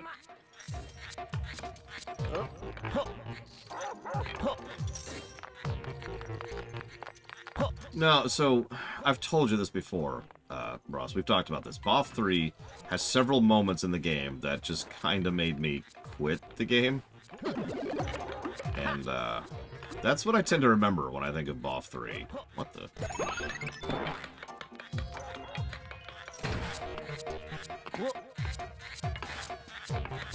And before you ask, no, all of them were before the desert.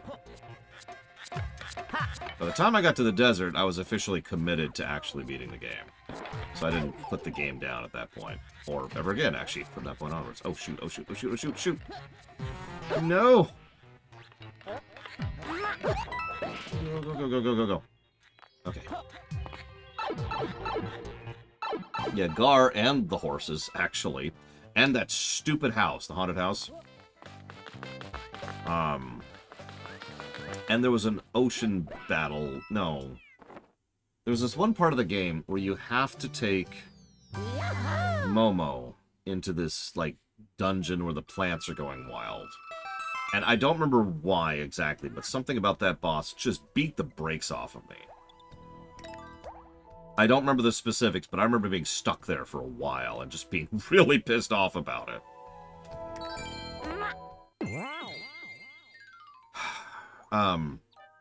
So, okay, I understand what you're asking, Eternus. So the answer is I won't, because I can't do what I want to do.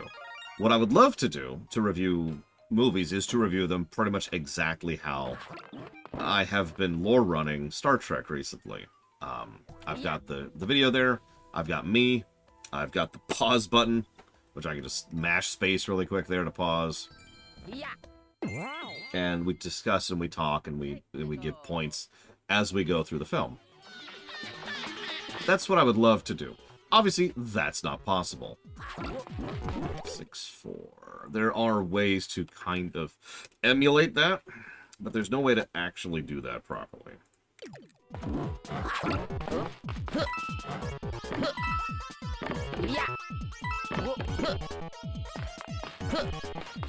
They did like the drumhead. It really was a fascinating episode to discuss, too. You could literally track the exact moment at which the episode stops being about Star Trek and starts being about real life, too. Like, you could point to the individual line where the writer metaphorically turns to the audience and says, "And this could happen to you," you know. Because there are some lines of dialogue in that episode which actually have no place being. What keeps happening there? Place being, see around, yada. In the Federation, in Star Trek. So, the FF4 comparison block. Generally speaking, let me give you a long-winded answer that starts with the phrase 10,000 years ago, okay? So 10,000 years ago, I decided that I don't want to do too much doubling up of a given game when it comes to reviews.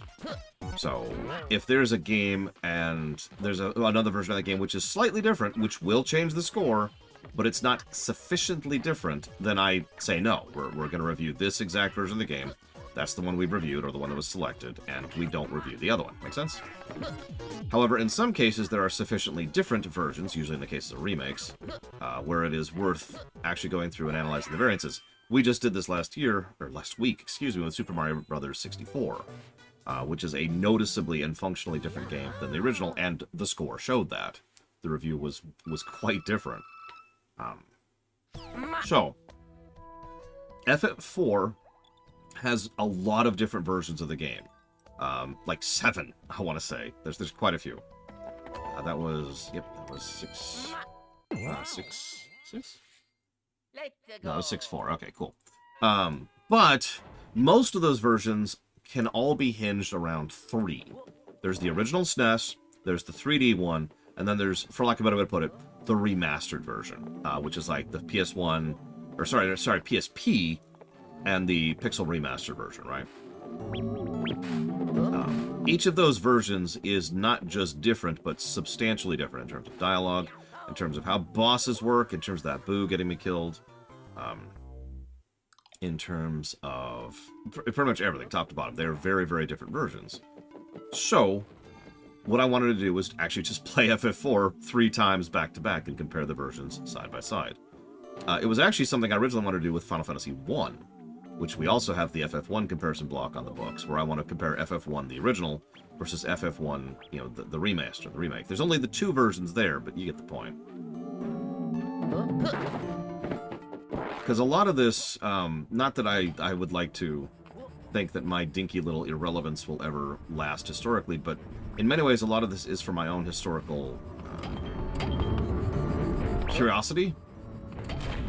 And so the idea of gauging a game or a game series or a review historically is appealing to me. It's one of the reasons I mentioned earlier that some games like Zelda 1 or Mario 1 are always worth putting on the books, if for nothing else because of their historical significance.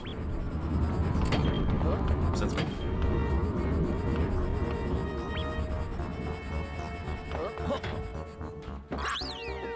The closest I ever came to doing that so far, Blade Chabal, and this is just for fun, obviously, was I played Final Fantasy 1 on the NES, on the original NES, and then immediately went from FF1 to FF6, and let me tell you, that's a gap.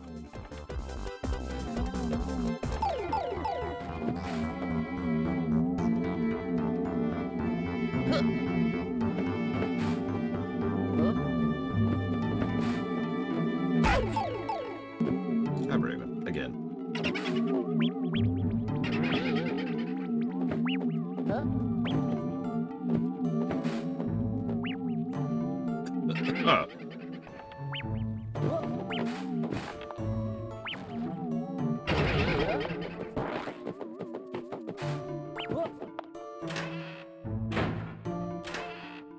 That's right, Thanksgiving is soon. I don't even want to think about that.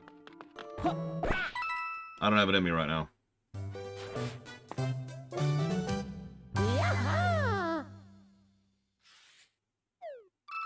Yes, all of this is in-game music, Linearith. Yeah, 6-5.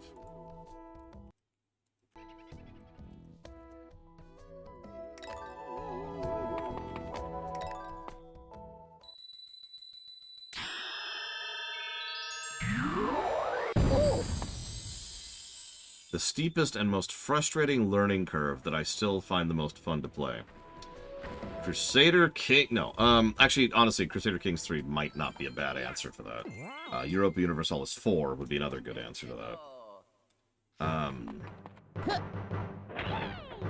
Honestly, it's probably one of the grand strategies. I can also mention Cities Skylines, which actually has a pretty steep learning curve.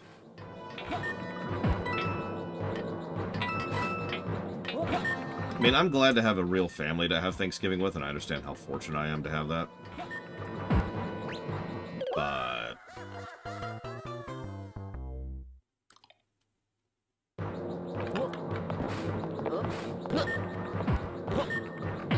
that's still time and stress that I don't think I have it in me right now to deal with. I'm glad you liked it, Experiment. Thank you. That was a while ago, too.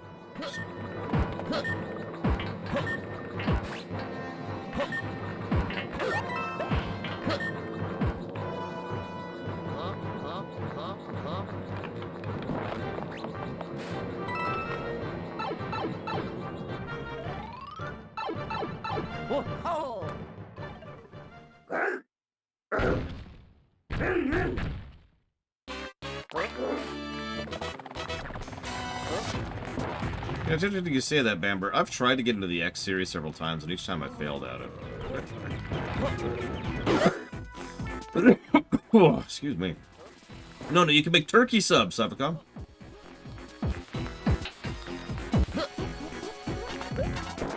No, see what's going to happen at Lorcon is everyone else is going to have to make subs for you. So you just get, like, free subs that day. And, you know, everyone else has to be the one who actually makes it.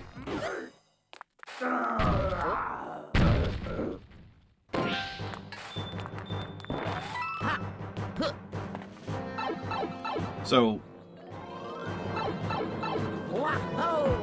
okay, fine. Sushi sub. Jeez, so demanding. Here's a random, just passing the time kind of a question. What upcoming run... let me walk that sentence back. What game on the list are you most excited to see run? And if applicable, why?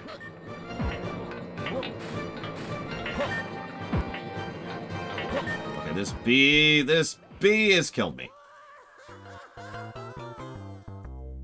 Favorite sub? Oh, jeez. I don't think I have a favorite. So meat of some kind, doesn't really matter which.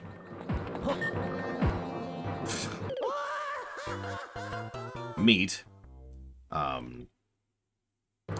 Like if I'm going to Subway, I'll get probably Black Forest ham, and I'll get shredded lettuce, tomatoes, onions, black olives, jalapenos.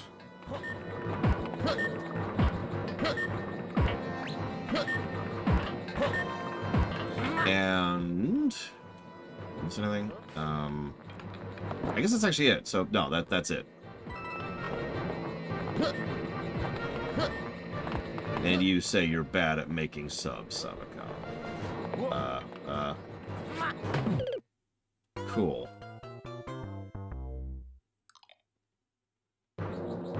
I have recently discovered public subs. Unfortunately, they kind of don't deliver. So that's a rare treat for me at this point in my life. Sure, Ect. One game on the list, currently on the list, to be clear, that you're most looking forward to seeing run. So, like, Takoida just said the Zelda Sagas, which that's going to be interesting. I hope you like Philosophy 101. I'm kidding. That's actually Xenogears. Oh, God. My ability to concentrate is just going away right now. And I just realized I don't actually have any food for lunch, so I should probably make that happen really quick.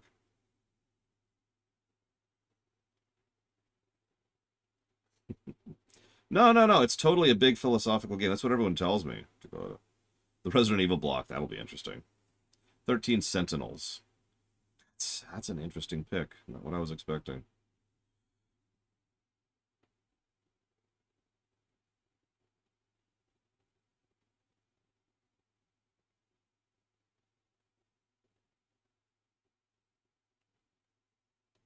Just gonna put this here. Usually relatively simple but good dishes, Savicon. Like, you know, stew, right? Or you get chicken, you get rice, and you get some flavoring. Good stuff like that. And none of that is me trying to be, like, dismissive at all. They've been doing good stuff. Ultimate Natural Dreadmots. Yeah, that's coming up pretty soonish, too. At least in my mind, the way I gauge that kind of thing. Kingdom Hearts block. Yeah, no.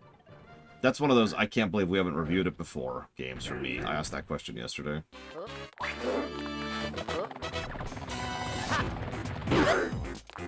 You know, like, what's one game you can't believe I haven't reviewed yet? We haven't reviewed a Kingdom Hearts game. Well, we kind of reviewed Kingdom Hearts 3, but that's it.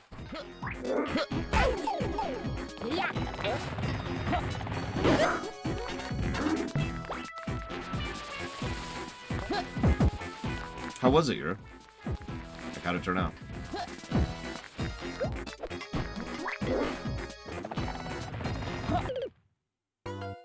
Is my answer wow?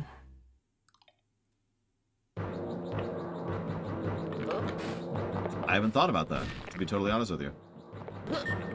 Let me think about it. I'm really losing the ability to concentrate.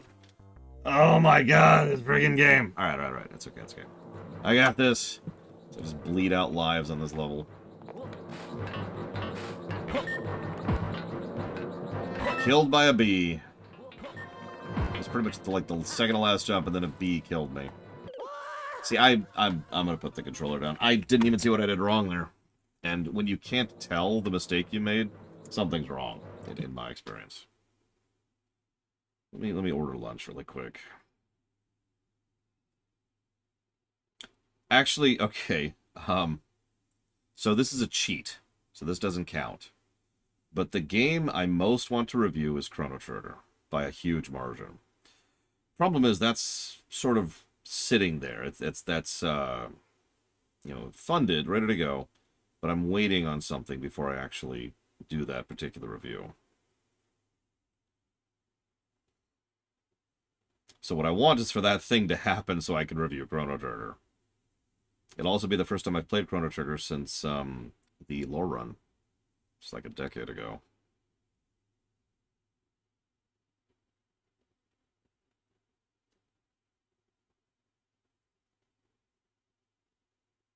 No, I'm not going to tell you, but thank you for the interest.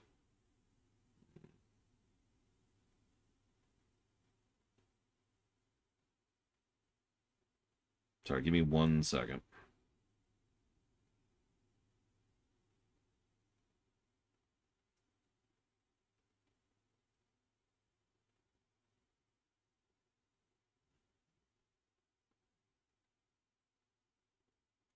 This is so weirdly organized.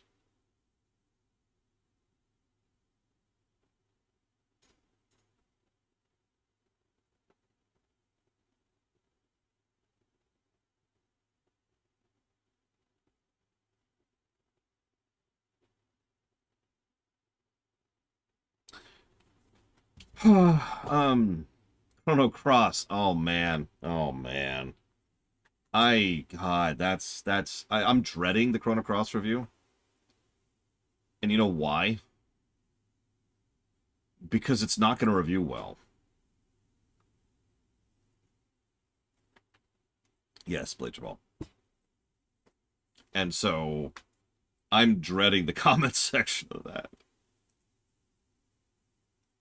That's going to be a thing.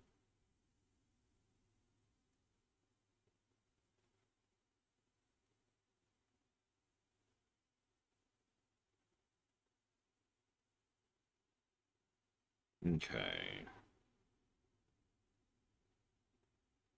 I mean, you know, Yura, honestly, I would not be surprised at this point in my life. Like, I'm gonna get some comments on Chrono Cross. Because Chrono Cross is one of those beloved classics that I don't like. Yeah, when Silk Song actually gets a real announcement, I think people will start dumping money on it. That's a common trend. So that's its own thing. I mean, in the interest of total honesty, Experiment, I shouldn't say that. I apologize. That's actually me misspeaking. I shouldn't do that. I didn't like Chrono Cross. I sincerely doubt I'm going to like Chrono Cross. That doesn't mean it's going to review badly. There are plenty of games that I didn't like that reviewed pretty well. So, I have no idea how the Chrono Cross review is going to go. Okay. See if I can do this. Let's just get on one more shot. Let's try to access World 7 before the lunch break, shall we? Let's try to make this happen.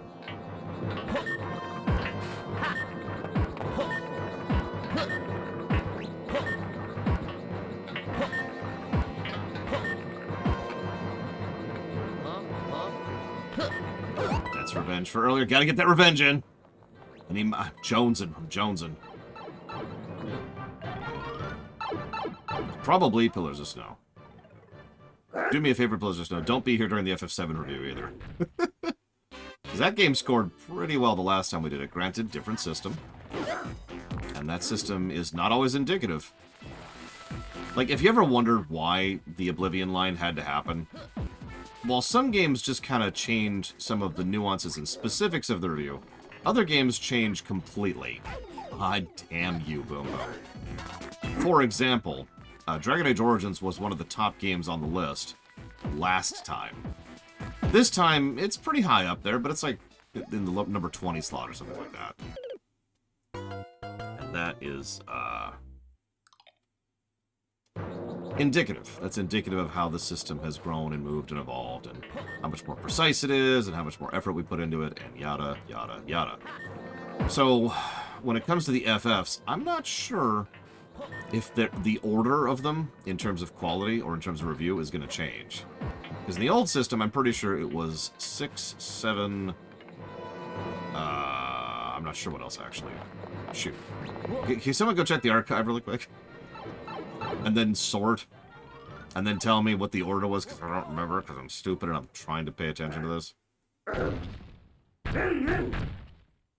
Yes, Paperboy is going to be in the nest block. What? Okay. I'm not even going to argue that. There's no power-ups on this stage either, so there's no, like, recovery mechanic. Coziest game. Do me a favor, define cozy for me.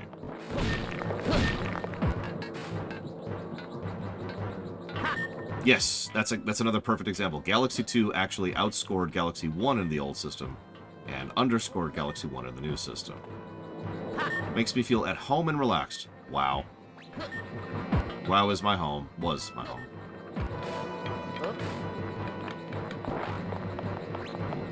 Kinda still is, if I'm being honest.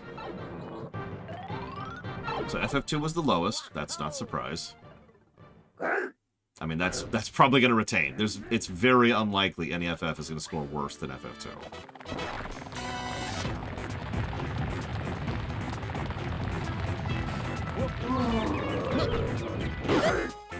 FF3. Yep. Still makes perfect sense.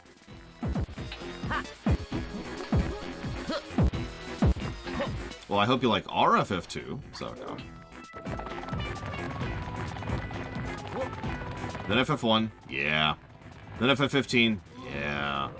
I'm talking about a problematic game.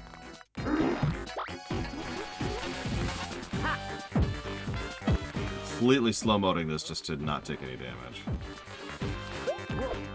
Look, I can only read chat so often, so I'm trying not to die this time. I would like to reach World 7 before we cut off for lunch. Look, RTSs are great, okay? And we don't actually have that many on the books. Speaking of games I'm looking forward to, Homeworld block. Pretty much every Homeworld except for Kata is in the Homeworld block. Yeah, FF15 is one of those games where I don't begrudge people liking it, and it's pretty obvious why people like it. but it's also very, very obvious why it scored as badly as it did, you know? Like, that game was always going to score badly. Alright, I heard that. I'm not paying attention to it, though. I know you're trying to get me killed, but I really would like to reach World 7 before the lunch break. What? Good.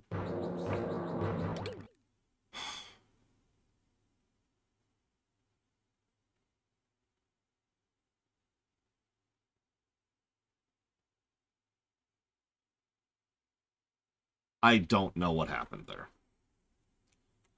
Hang on, let me pull up the BlizzCon VOD. I can link it to Cordoon.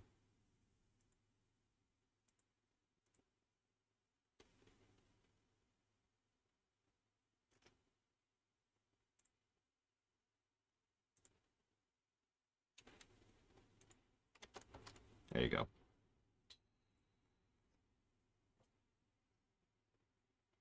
Do I like the setting of FF15? No. No, no, no, no, no, no, no, no. No, no, no, no, no, no! Alright, Mr. Red. You win. You killed me.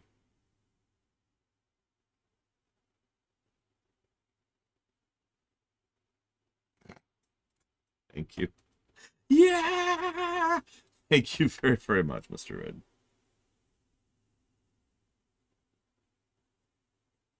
And I'll tell you exactly what's going to happen, because this is what's going to happen.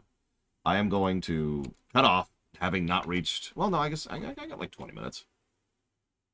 Arkham Asylum has always been on the list. It's just nobody's put any money towards it. So it's just been languishing. And I refused to allow it to be bundled with City, because I didn't care. To be very, very blunt and honest about that. So I said, no, you want us to do Asylum, you fund it separately. Futurama, Dead Rising 1, and The Legend of Spyro Trilogy.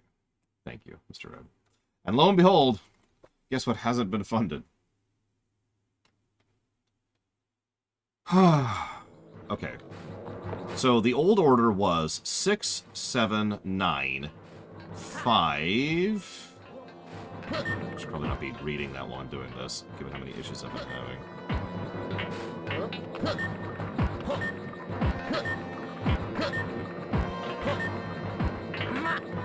And then 12, 4, 10, 2, 10, 8. Yeah, that tracks.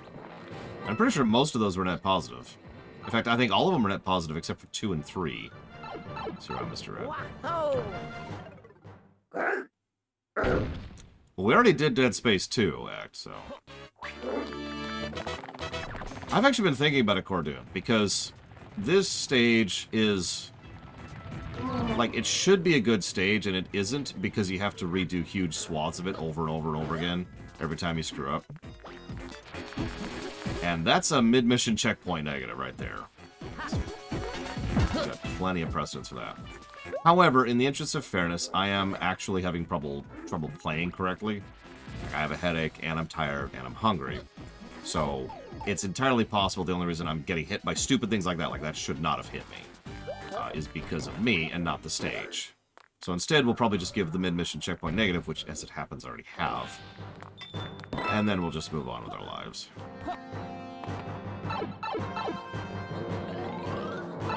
So, do I think that's going to be the order in the new system? Truthfully, no. I do think that the nuance and the dynamics are going to change it up a little bit. I do think 6 is going to be at the top. The only ones that have... What are you doing, Luigi? The only ones that have, like, the potential to surpass 6, based on evidence and experience, are not going to. You know? 12, for example, has voice acting and big, awesome cutscenes. And that's not enough. That was literally the second to last jump. God damn this level.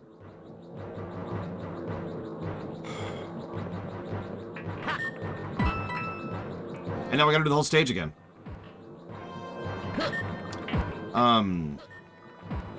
7, I don't think 7's actually gonna move that much. Well, yeah, I already made most of the points I want to about 7 back in the day.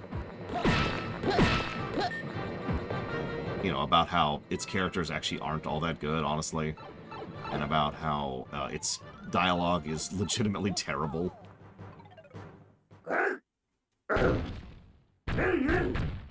Well, that's a good question, Sub-Zero. You notice FF13 isn't even in any of the FF blocks. I would actually like to review FF13 someday. Probably when I'm in a much better mood and doing a lot better off in my life. Because that's one of those, this is a bad game that I want to review someday because it's a bad game. Games. You know, that's on my own personal awful block list, put simply. So, I suppose that gets across my opinion of FF13, but again, I have never reviewed it. So I need to be in that headspace to go ahead and review 13.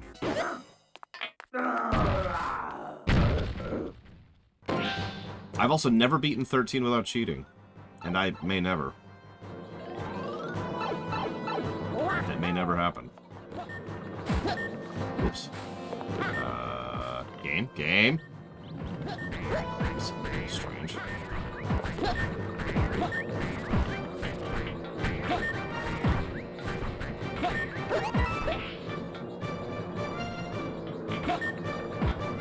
I mean, FF13 I put pretty much right up there with Chrono Cross. Certainly it's a game that I would like to have on the books for various historical and curiosity reasons. But at the end of the day, I don't think it's going to be a game I particularly enjoy. See, I told you, that was the second to last jump. Boom, we're done. Jesus Christ.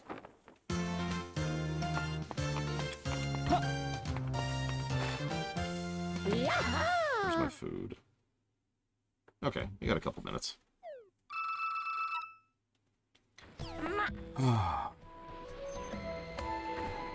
We made it to World 7. Well, no, we made it to World 15. Because that's where we're at. Let's do one more stage while we're sitting here.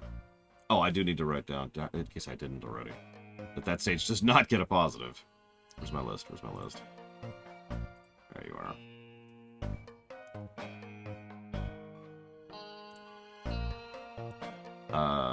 What was that? 6 airship.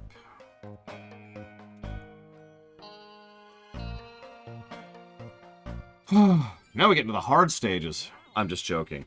There's much harder after this. Much, much harder. So this one doesn't get a positive. Almost guarantee it.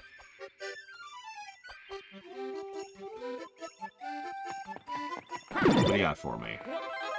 I'll take that. I know a lot of people like FF13, and I should probably go ahead and add that I am not as negative about FF13 as a lot of people I know. Like, I don't think it's literally Hitler or anything like that. Which is kind of not where the discourse is after that. But I don't particularly think it's a good game, to be very honest.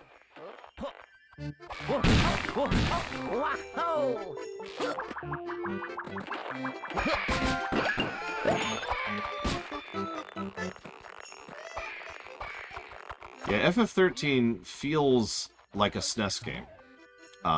So for those of you not aware with that familiar, that terminology, because I don't actually use that phrase all that often. A SNES game, or SNES RPG effect, whatever you want to call that, hang on one second, is when a game can't present its story properly, so it kind of uses something to represent its story. So, like, a town only has 5 people in it, right? Like, that's a SNES RPG, right?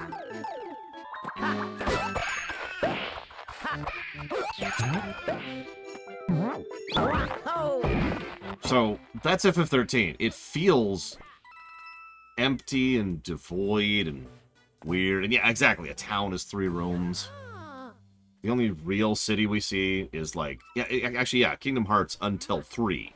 Kingdom Hearts 3 was the first one that actually made it feel like it was a frickin' place. But yeah, FF13 is just kind of weirdly hollow. It's a good word for it. It feels like a stage play of a level, or excuse me, of a game, rather than an actual game.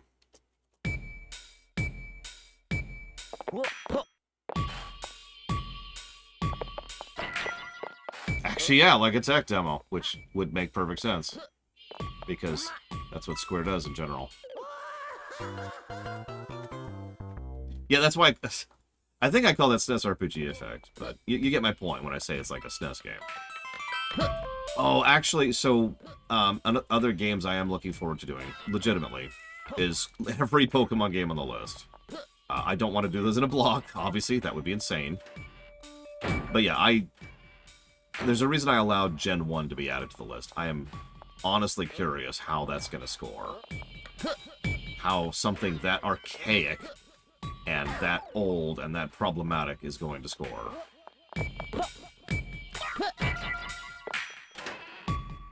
Yep, the Akazas are something I've been wanting to get more into. In fact, we have to recover 0 before we can move forward to... Well, I say before we can move forward to 2. Excuse me.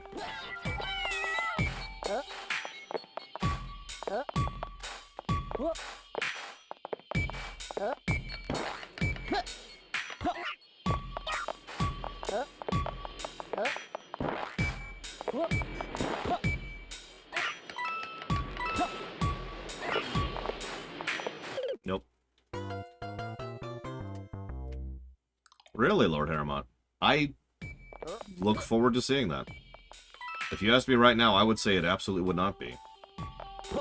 Way too many interface and quality... opposite of quality of life choices. Cool. Are any of these a power-up? Nope. Okay, so that was all for nothing. Like, just navigating that game is a colossal hassle and a pain. And then there's the fact that the music is the best music ever, Please Don't Kill Me. Okay, now that they're all gone, the music is what I would actually consider bad, because they didn't... And this is kind of understandable why it's bad, but they legitimately didn't know how to use the sound chip of the Game Boy yet. And I could prove this because Pokemon Gen 2, the original Gen 2, has a substantially better soundtrack top to bottom. Also better sound design. That's another thing. We're going to have some serious Raspberry Jam going on when it comes to Gen 1. Maybe I should stop playing as Luigi. Maybe he really is more squiggly. I'm just making this harder on myself for no reason. I mean, I love doing optional hard mode stuff, but, you know... Like, he just keeps going sliding right off. I can't tell if that's just the game, him, or me. Jesus Christ.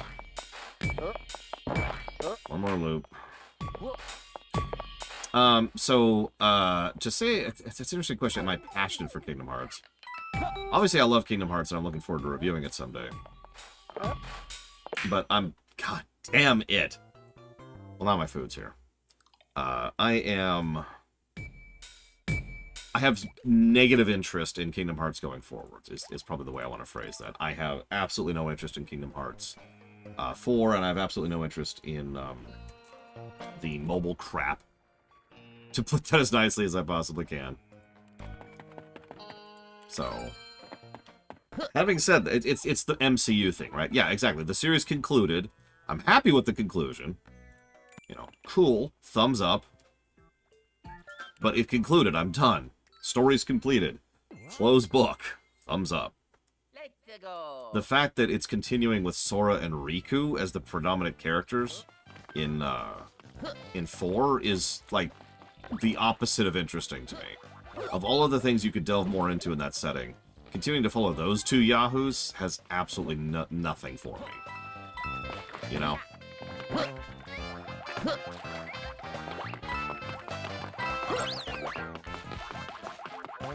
I'm getting power-ups, by the way, for what I'm doing.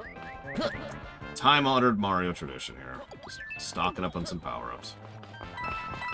But yeah, no, exactly, X-Wildcard. The MCU ended at Endgame, and I liked Endgame quite a lot. For all its flaws, I still enjoyed that film a lot. And I'm good. We're good. GG. I love SimCity. Loved. Might use past tense. Although, you want to hear something funny, Eternus? If you ask me to come up with my favorite version of SimCity, I'm not sure I have an answer for you off the top of my head. Like, the default answer is 2000, but that's the default answer, not the... Yeah. not the actually thought it out answer. You know what I mean? Because both 3 and 4 did a lot to push things forwards. And the original on the SNES, which is part of the SNES block, I believe, is also something that might actually score pretty decently. I don't know. We'll see. We'll see.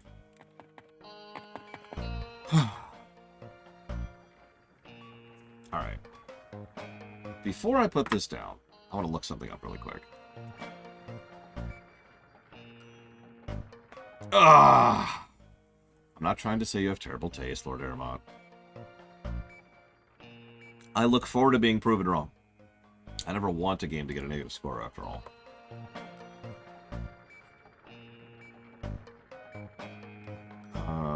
I was going to look something up. What was I going to look up? It was something about something. I was going to look something about this game. I can't remember what it was.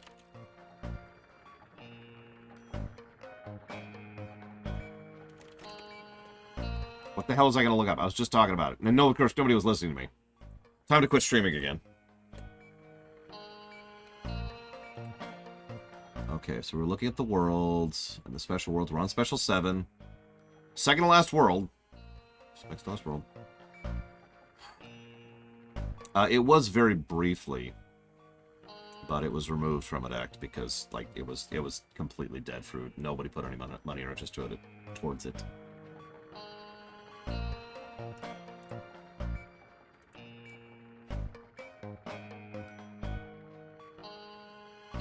Speaking of which, 7-2. I need to write that down while I'm at it. 7-2. Oh, I already did. Cool. Luigi. That's exactly an X wildcard. Thank you. I need to look up if Luigi actually plays differently. I don't trust myself right now.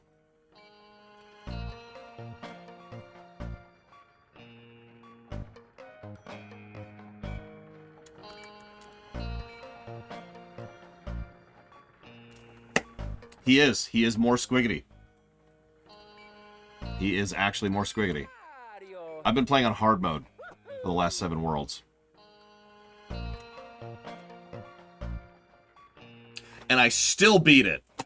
I'll be back after lunch, guys.